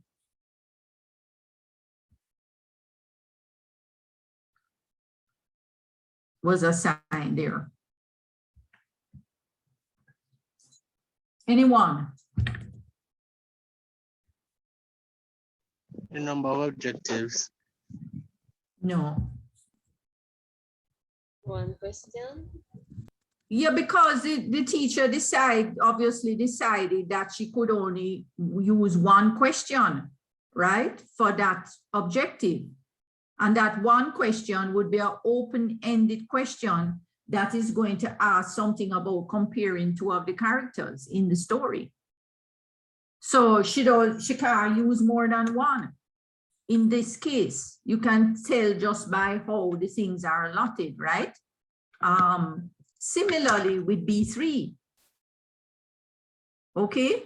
Similarly with, if you look at A4 down the bottom, you see it says, write a similar short version in Jamaican context. So, and the teacher has assigned 1 item, and that 1 item obviously takes care of that short story. So the item type and the item content, the content that is being sampled under the subtopic areas might have bearing on how the items are weighted, the item quantities are weighted.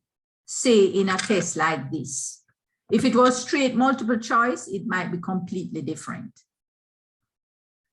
Is everybody following that?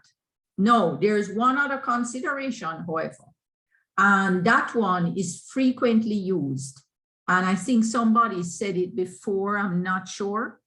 but it was in one of the former slides where the time that is allotted to the test area, right, to the content area, to that objective, the time that was allotted to that objective will also help to determine. So if that is the approach you're going to use, right, say in a big test, in a large test, you might decide that you're going to break up your item weightings based on the time and or importance of that particular test area, right? Meaning time that you spend teaching that area. That's what I mean. Everybody get me? So if I said to you, say in a large test, that you must use time and importance to assign the item weightings, you could probably start with the ratios, right? Based on the times that you spent on those areas, okay?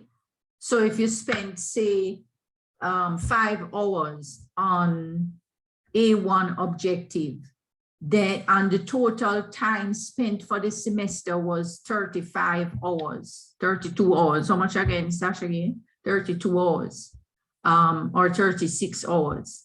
Then you would be dividing, you would be taking the 5 hours over the total 36 hours, right? And you would get a ratio, and then that ratio would determine the amount of item quantity that you end up with. So if it's 40% of the time that you spent on teaching, that was allotted to say A1, then you would get 40% of your total items to determine the item quantity for remembering. Everybody with me?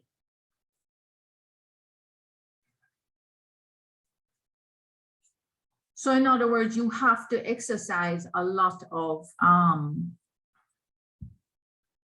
common sense, and you have to take certain things under consideration, right? You have to, one of the things you have to consider is the importance and time that you spent on the area of teaching. Another thing you might have to consider is what would the item type look like? If it's a supply item or open-ended constructed type of item, then naturally you're not going to want as many items for that area as if it's a true and false set that you're creating, or if it's a multiple choice set of items. Are you following so far? So the weighting will have a lot to do with the teacher's discretion and their approach to the teaching. I see a lot of things here. Okay, yes, Jason was saying time spent on each objective. Yes, that is a very important approach to weighting a test. I'm just trying to get you oriented first to what the table looks like and all the different considerations that might go into it. Because you can't, you're not, it's not straightforward and hard and fast, unfortunately, guys. You're going to have to use a combination of different common sense factors, right? When you're weighting, all right? To come to a balance. Unfortunately, it doesn't have a very set, straightforward process involved in balancing your table of specification, all right? Unless it's just a straight multiple choice and you just assigning one item per objective, that kind of thing. Other than that, once you have a blended test, these are all the different things that you have to consider. So from there, once you have your outer extremities organized, right, divided into item weightings, right, with either quantity of item or ratios, then you move on to the next step, which is to move to the inside of the table. and to make adjustments where necessary. And that is where I cannot give you exact, because you are the person or team that has to look at it and say, okay, we're going to take off something here, but wherever you take off, you have to add back because you started with a balanced table from the beginning, right? And you still have to make sure that your vertical additions and your horizontal additions come back to your total amount of items that you want. And you can be given the items ahead of time, the total items ahead of time, or you might have it easy where you can just project on your own. All right. So in this case, what you see here is that if you look on the story, after going through and doing a breakout of the 6 items across remembering, so the 6 items was broken out into 4 multiple choice items and 2 short answer question items. Can you see that? Are you following that on the PowerPoint? Everybody see? Look horizontally now. So remember, we had all our items already, right? On our extremities, all the totals were put in. So now we move to the inside of the table now to assign each section a number of items. And while we are doing that, we can also assign the item types, right? And in this case, on the story A1 objective, you see that 4 multiple choice items was assigned. And for B1 objective on the characters, right? And remember, we are working at the remembering level. So your item type must also match the level, okay? You see 2 short answer. When you add the 4 plus the 2 across A1 and B1, you end up back with the 6 items. So that is taken care of. The next one is you only have A2 on the story and it says explain words and phrases. So for that one, we decided that we would just use 5 matching items. And that takes care of the 5. But was it 5 there before? Was it 5 there before? Let's look. Yes, Doctor. Yes, it was 5. So we're good to go so far. When we reach to analyze, no, hold on, guys. Just give me a minute. My battery died. Hold on.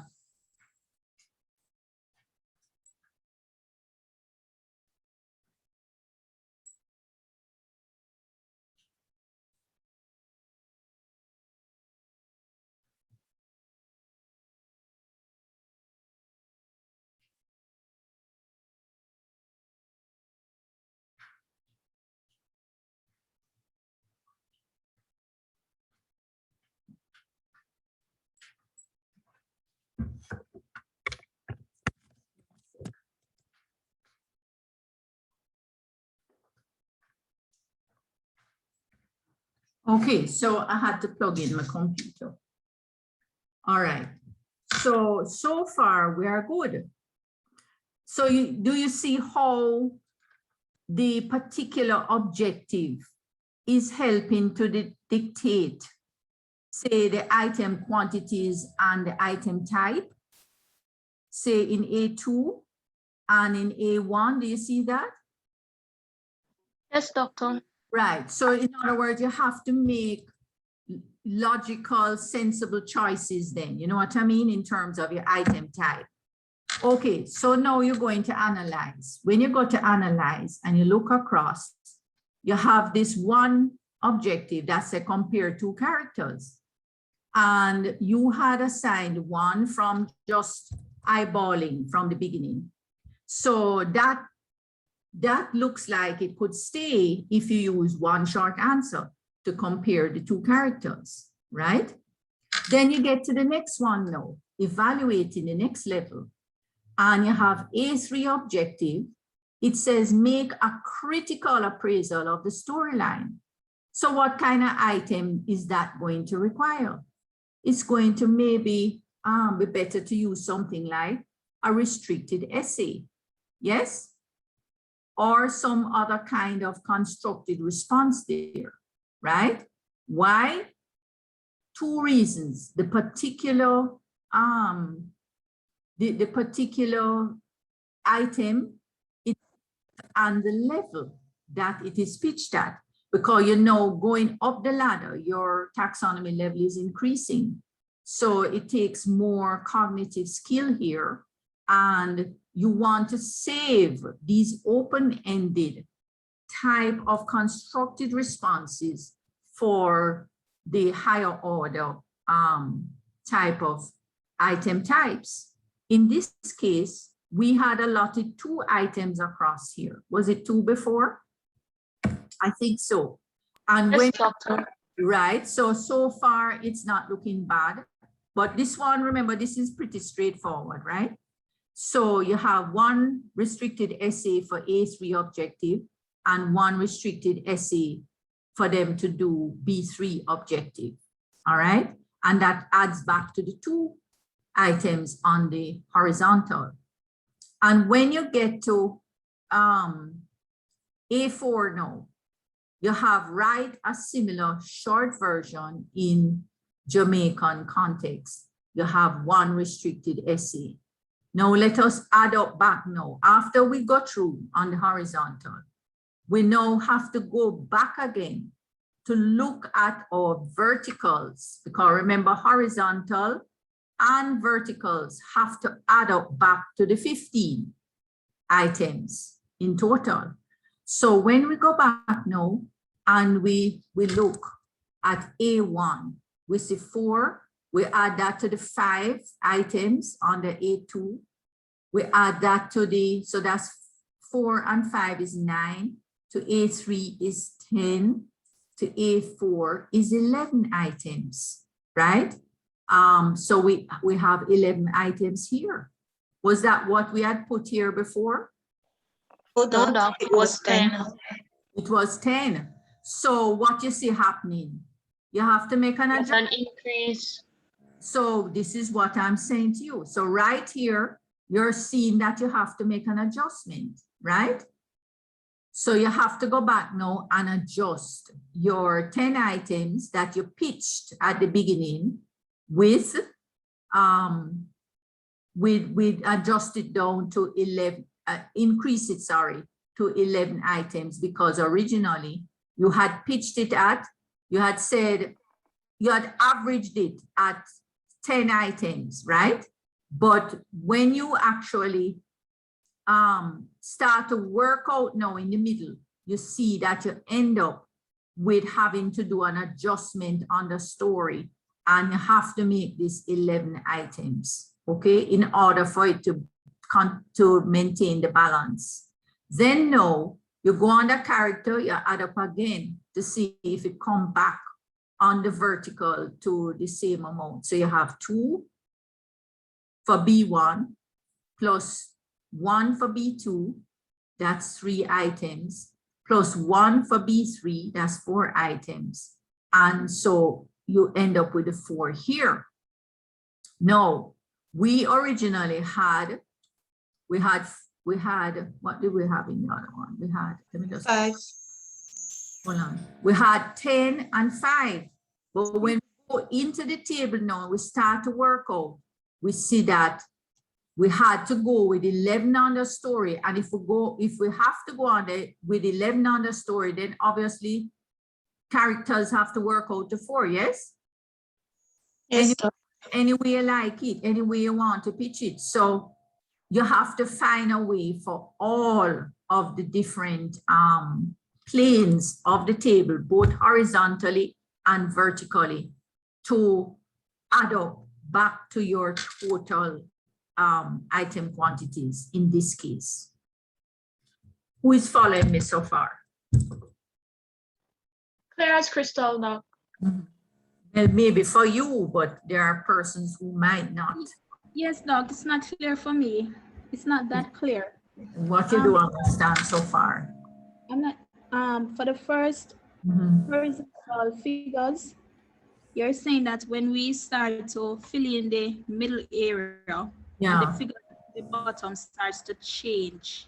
What do we do with the original figures that were there? We discard them and just work with the ones that are there that we're getting now? No, that's not what I said. I said, I'm asking. You need to, obviously you're not hearing me so good. Maybe you're not hearing so good. What I said was that you have to make adjustments as you go along.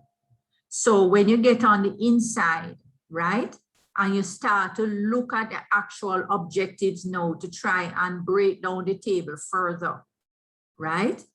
When you start off, you're doing an estimate. You're not doing something set in stone. You're doing an estimate of what you think balance for that area of subtopic and that area of taxonomy. You do an estimate. And then after you do the first estimate, then you start to break down the table further on the inside. And when you start to break down that table further now, you might find that you have to make an adjustment to your total quantities. So, and wherever you take off an item, you have to add back another item to another section in order for the table to maintain a balance, unless you made an error in the first place. But when you start off, right, and you start off with this approximation, this is just a estimation, it is not set in stone. It is your own estimation of what you think creates a balanced table. Start with your totals on the outside and you're giving it an estimate of what you think is balanced, right? But the two planes, the vertical and the horizontal, added up. So when you go to the next level now, to break it down further, where is it? When you go to this level now, to break down the inside further, right? And you actually begin to assign the item quantities to those specific objectives on the inside of the table. I'm saying wherever you adjust to add in one item, you have to take off from somewhere else because your table was balanced in the first instance. So on the story, you added one item to make 11. Therefore, it means that you have to take off an item from characters for the table to maintain balance. So you have to go on like that and adjust until you get everything balanced right around. That's how the table of specification works. It's not completely dead on straightforward unless you're doing a straight multiple choice and you're giving everything the same mark. And even with you hardly ever have a straight multiple choice because your different select items, you might want to give them more weighting in certain areas than others. You get where I'm going?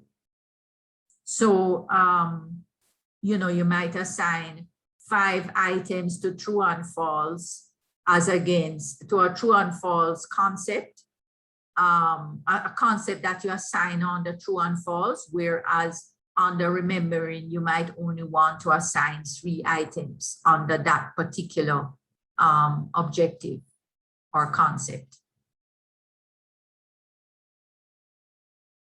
Such is the case that you see here, where we decided to assign 5 matching to understanding, right? And the 5 matching, when you put it there and you go down the line and you put in, you see what happened when you assign at the bottom. You don't really know yet how you're going to break out the inside unless you have your ratios. And even when you have the ratios, you still have to adjust with the ratios as well. The only way to do it is to attempt it and to work the table back and forth until you get it to balance. It's not so straightforward as you think. And there is no way to, we can only give you the guidelines, but we cannot, and one of the steps in the guidelines is that you have to keep adjusting until you get your table completely balanced. All right? And sometimes the adjustment has to do with the type of item that you assign, the type of objective and the type of item that is appropriate for that objective. All right? So the only way to do it is to play with it and practice a little. So here, the next step now, and you don't have to take it this far, but if you were to take it to another step, another level, what you could do is, this has nothing to do with balancing the table now. You have already finished balancing your table, so you're good to go. But in terms of your marks or score points, you might then want to assign the different score points to the different type of items. And if you notice here, again, score points are usually reflect the taxonomy level. So we had assigned 4 multiple choice items for story and 2 short answer. Are you all looking to the extreme right of the table? Yes, me? So you notice here, A1, 4 multiple choice was assigned, right? And the score point allotted was 1. And that worked out to 4 score points or 4 marks. For across, looking at the objective under characters, at the same remembering level, remember we're at the remembering level, 2 short answer was assigned. But because it's short answer, even though it's at the remembering level, because it's short answer, 3 score points was assigned. And so you got 6 in total score points.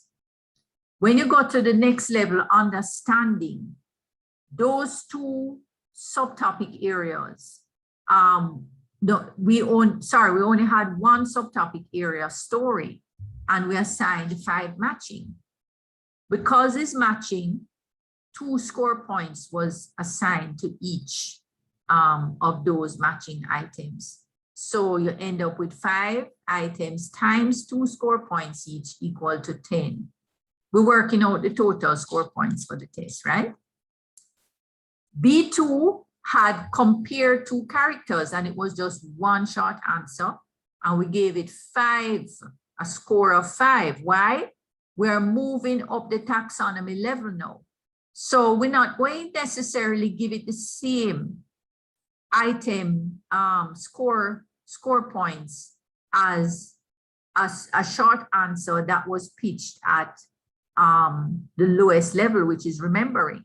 Because remember, the objective there, the item is just going to say state or identify facts, right? It's more rote.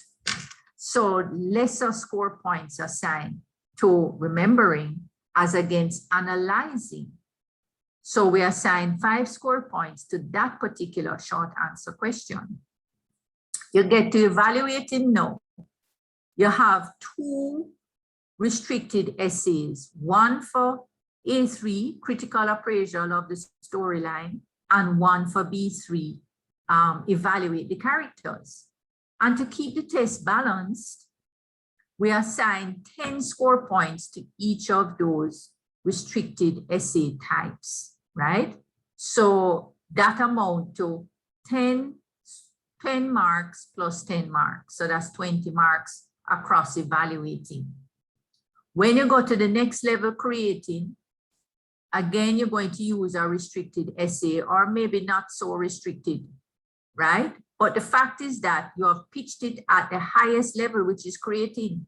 And so it makes sense to have an even higher score point assigned to that one item. So it was pitched at the 15. And we actually started out with a set amount of marks that was allotted for this area. But that might not be as important, because you can always ratio back your marks with what the school requires in terms of the weighting of that area. So I'm just showing you how you assign your score points again and pitch them to align with the level of thinking that you are requiring and the kind of content that the student is expected to produce. Everybody with me? Yes, miss. Following that. Okay, so here is I'm going to give you this for homework. I was going to do it in class, but I think everybody is a little saturated, right? So what I'm going to do is give you this assignment to do is that tutorial. And I'm going to ask you to work in your groups, the larger group, not the smaller group. And you're going to try and do this tutorial for next week. And then we can spend some time.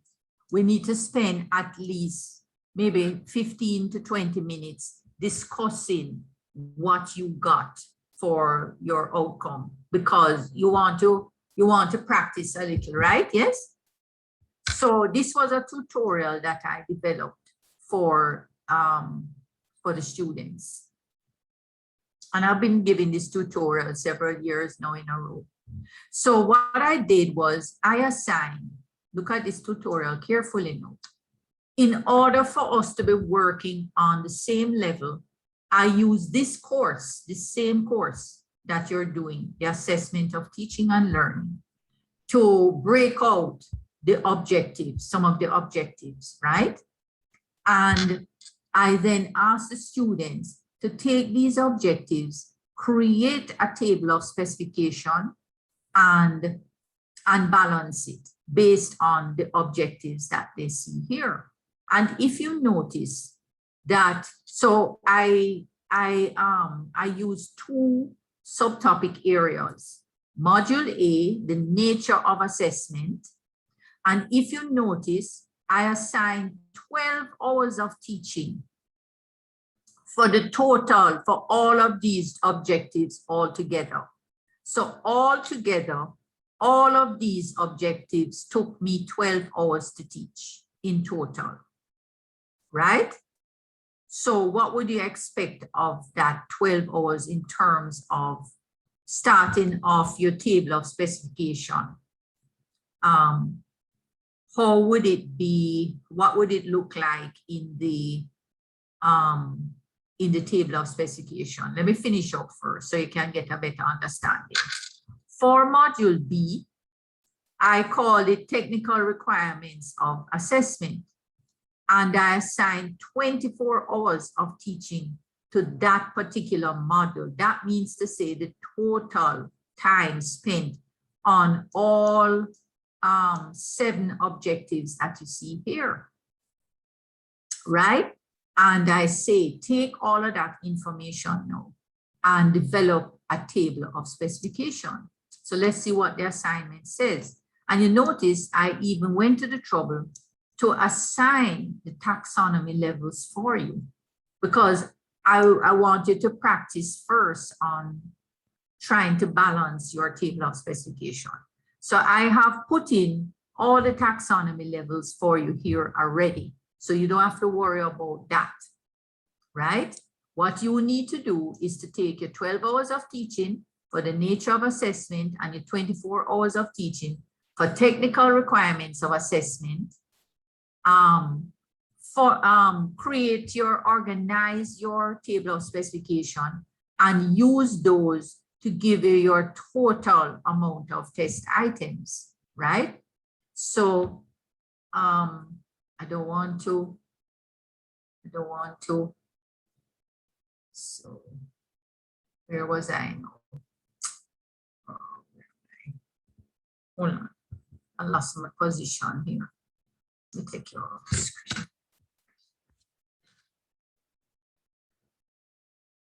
So this is the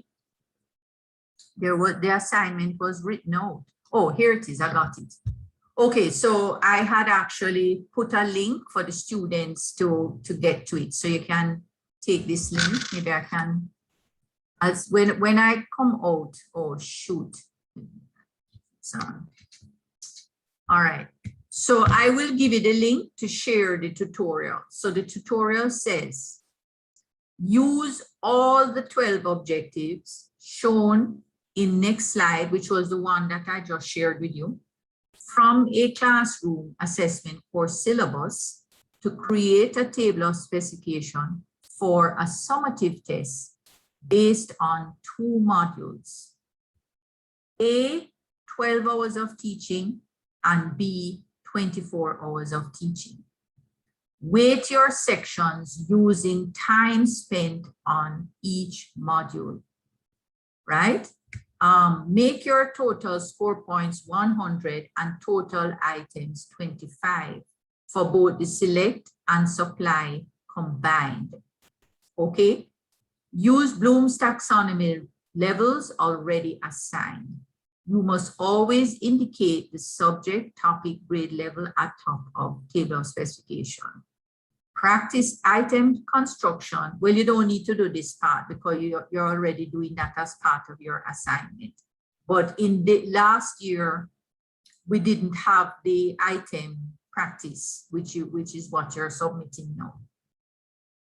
So what I want you to focus on is weighting this using item ratios, okay? And then when you finish, you can always work out your score points to come to the 100. So you're going to weight the table of specification using item totals or item weighting. So what would it be a total item weighting? 25, Doc. 25 items. So that's where you start, right? You don't ignore the score points till you reach the very end. Okay?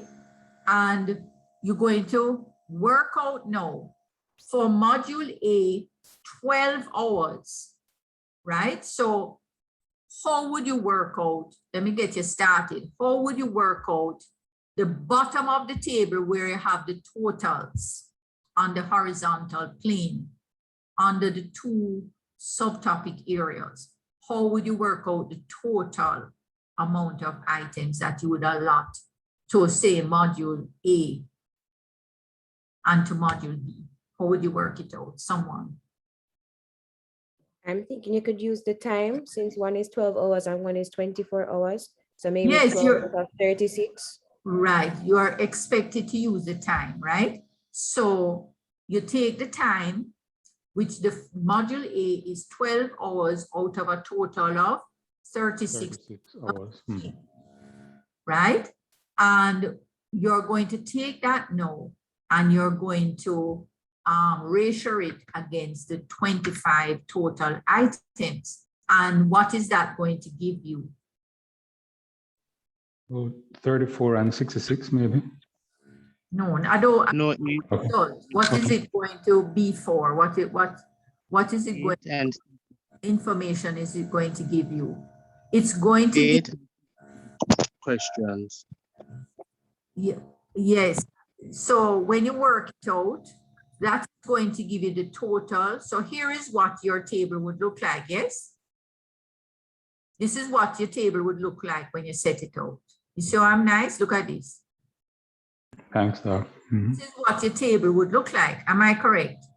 But I'm asking you now about the weighting part of it. You got 25 items. You see the 25 here in the corner? Down to the far right. And I said to you that module A, I spent 12 hours on module A, teaching module A. And I spent 24 hours teaching module B. And the total amount of time I spent for everything is 36 hours. So at the bottom here, where's the total on the horizontal? How would you work out that section? Somebody tell the class how to work it out. 12 over 36 times 25. And that would give you the total amount of items to allot across module A, vertically against module A, right? Yes, number of items, yeah. And then now for module B, somebody tell me, how would you calculate that? I said that I spent 24 hours teaching module B. And I'm using 25 items for this test. So 24 over 36? 24 out of the 36 times. Yeah, 25, the number of items. Times the 25, and then. Yeah, the number of items, yeah. Right, so I would get the two totals at the bottom for module A and for module E, which was my starting point. Agreed? No, I did not give you all the times for A1, A4, A2, A3, A5. So you now have to use your own discretion to break out those total items across the different taxonomy levels, right? And sampling content. All right, and you start with the extremity and then you go on the inside and break out and you try to. So let's look at the, let me see if I can, I'm going to come out of this if you don't mind, because I want to copy the link for you. I'm going to come out of this. I'm going to come out of this right now. I want to reduce it. I don't want to end the show. End the show. Okay, all right. So I am back here now. And what did I say? I wanted the link to give you, right? I wonder if that link still works. Let me try and get it. Hold on a second. Where's the link? Let's see if I can copy it and put it in the chat. Copy.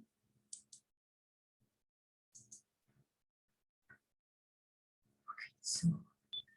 Will you be sharing this PowerPoint with us? I think the PowerPoint is already in your folder, isn't it? Oh, so we can access it from there. Yeah, but I don't want you to. I don't want you to. Hold on, I don't want to give you everything in the PowerPoint. I think there's a PowerPoint, so I'll send the PowerPoint to you, okay? But can you go to this Google Drive now and tell me if you see the assignment? Just want to make sure. Yes, Doc. All right, it's supposed to give you everything. Let me look at it. Wow, what a nice person. It give you okay. It give you, all right. So here is the assignment, the tutorial. Remember, don't do the item part because you already did that. So here are the objectives there. And here I start the table for you to help you. Okay, to get you started. Because I want you to do the working out part first. Once you understand the back and forth with the working out, then you can, dropping in the objectives is really nothing. Agreed?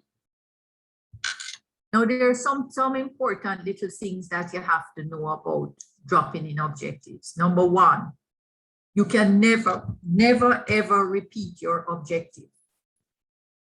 You listening? You heard what I just said? You never, ever repeat your objective. Suppose when you reach your traditional test paper assignment and you are developing your table of specification, remember that you are going to draw on your own syllabus that you're using or curriculum in your specialized area. And you're going to draw on objectives to use for your table of specification. Now, a rule of thumb is that you must never, ever repeat your objective. You're not allowed to repeat any objective. Students will sometimes even take the same objective and put it under different taxonomy levels. You cannot do that. An objective must be used only once. Number 2, try to use one single verb for each objective. Do not double up your verbs in an objective like identify and explain. Use the higher one, which will clarify the lower one. In other words, you have to identify in order to be able to explain. But you do not double barrel your verbs like saying identify and explain. Okay? If necessary, you have to create another objective. I'm just telling you some general rules of song with objectives. Number 3, you are allowed, as you can see here, to put more than one objective under a particular area of across a taxonomy area, right? Because you might have more than one objective that you want for a subtopic. So if you notice, there are like 2 objectives for applying here, 2 objectives for understanding under module B here. And if you look over to module A, you can see 2 objectives against analyzing.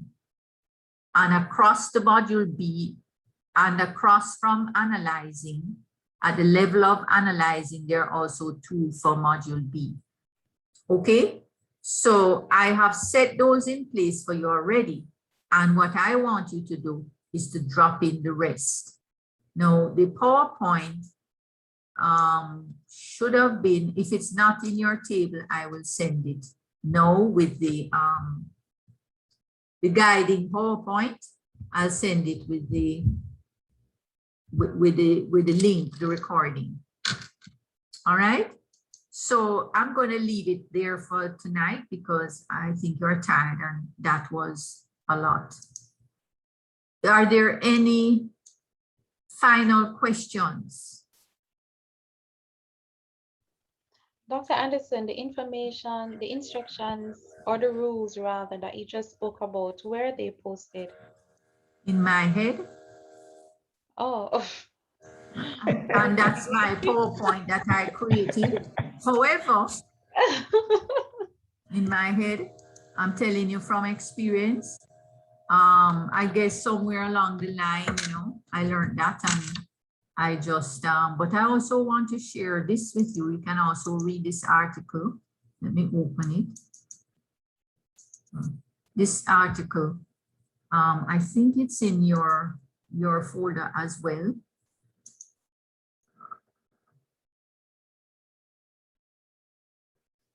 It's in your folder. Okay, so you see in the article here, it's called The Power of a Table of Specification. Oh, you know where it is? It's in the OUR VLE. It's posted in the OUR VLE. So you can go and have a look at it.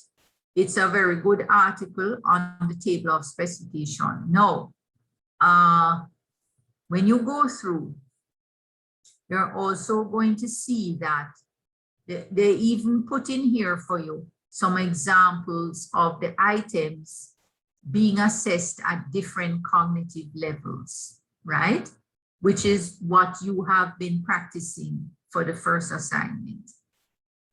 But down here, it gives you, this is their example of a table of specification for, and you notice they have here, it's properly labeled, which I expect you to do, a sample table of specification for 5th grade social studies students, and it's on a chapter called the Middle Colonies. So again, they didn't use a lot of items just for illustration purposes.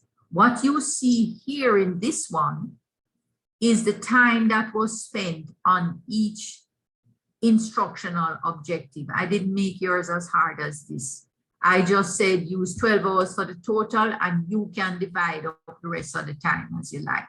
But what this author did was he showed you how for every single objective, the actual minutes spent on each objective, right?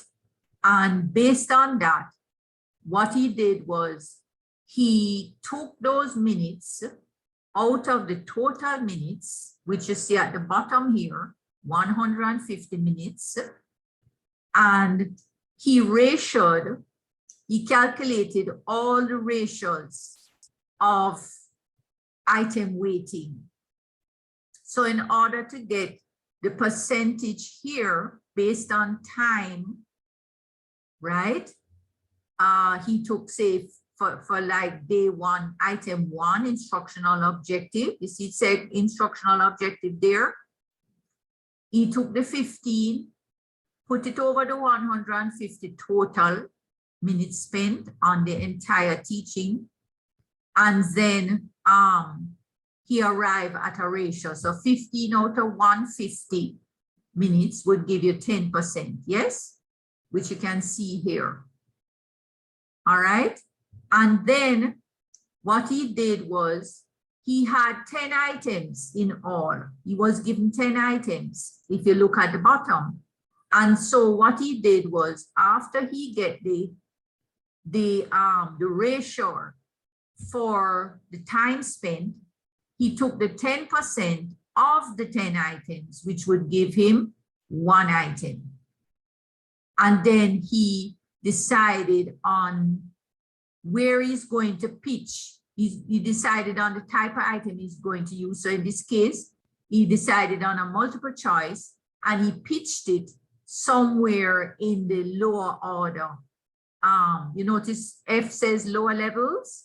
So he just used like a summarized version. We broke down our levels more specifically, but he just put lower level and higher level. So I guess in writing the actual question, he would maybe give it a variety, but for now, what he did, and because it's such a small test, it's just 10 items, right?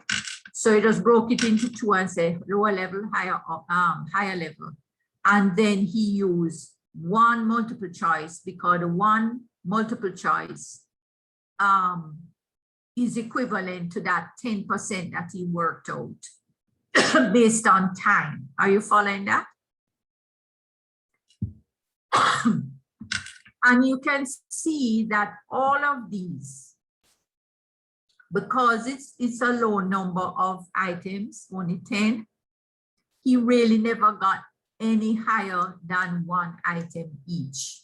So 1, 2, 3, 4, 5, and then 5 more on this side for the higher level.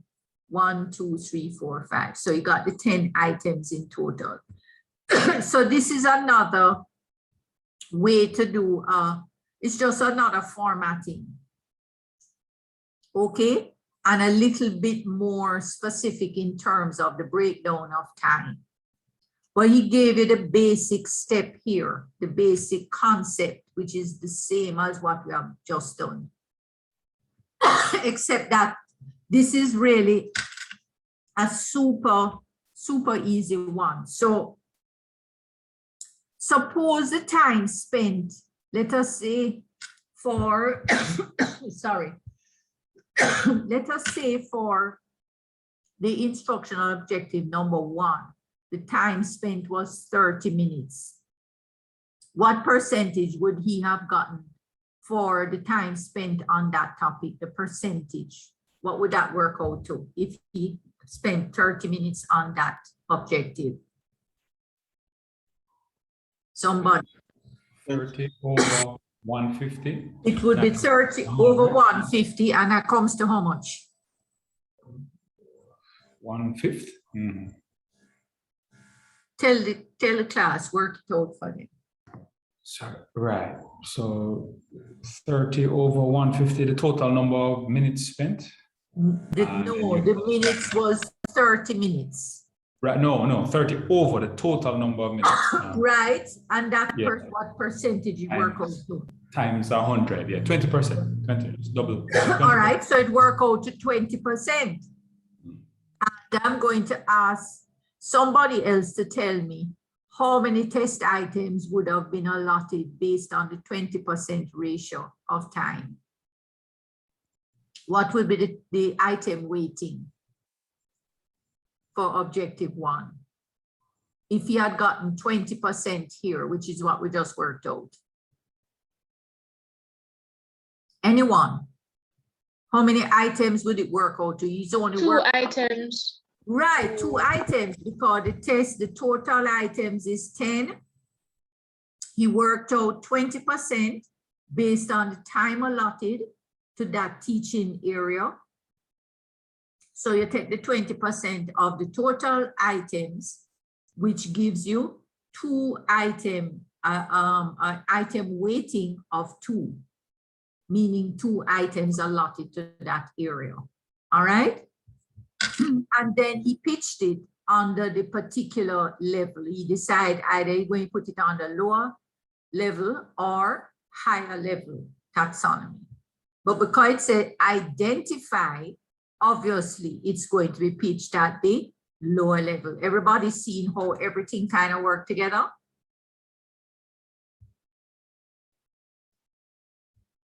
Any question? So this is another example here, set out nicely. I like this example. It's just that they turn the table a different way. So don't get confused. It's the same rationale, okay? I have a practical question that I put in the chat. Let me look. I don't see any questions in the chat right now. How far? I can read it. It doesn't matter whether you take from a question bank or not, you're still supposed to balance your test. Taking from a question bank does not alleviate balancing your table of specification. The question bank is just the items themselves. But the question bank cannot do the balancing for you. Okay, but I understand that point, but the TOS sounds like something that if for a new teacher like us going into schools, it sounds to me like you would be given a template. Yes, provided with one, so you don't mess up the order of things until you become a little more seasoned, and then you can pull from the question bank the appropriate questions. Not all the time. Or contribute to the bank. No, definitely an item bank helps. We use it in this course so that every year we mix it up. The questions are pitched at different levels and across different content areas, so we can pull on questions more readily. And that occurs over a period of years, right? Of testing the same content areas. So definitely an item bank will help for the final step, which is to create the actual test. But this is the preparation part of the test. And what happens is that a lot of times assessors give test papers that are not balanced, and they are not really good quality because they have not been through this process of balancing the test properly. And so there's too much focus on one area as against another. And there's too much focus on lower order skills as against balancing with higher order skills, that kind of thing. I wanted to hear from the teachers in the group if they go through this kind of rigor in real life, or they just make their tests. I get all of what you said today and appreciate it, but there's theory and there's practice. So I wanted to hear from the teachers among us if it's really so it goes. Good question, Kef Joy. There are several schools that have a basic template that they give the teachers for, say, the summative final end of year test. I know some of the schools, based on the classes, give the teachers a template to use, and some just ignore it and say, create a test. And so, you know, it depends on the school and how, you know, how their approach to the teaching goes to ensuring that a certain level of quality is maintained. It's not as hard as you think once you get into it. In fact, as I've said time and time again, a lot of times, once you understand the basic concept, it doesn't matter whether you're a teacher or not, really has nothing to do with this part of it. Okay, it is a matter of understanding the concepts and just working through balancing a table. Doc? You have to be a teacher in the classroom to really grasp this. And people like myself who started, or when I learned this, I wasn't a teacher. And I've had several students through the years that were not teachers, and they really did exceptionally well in this area. Doc, excuse me. So it really has not much to do with that. It's more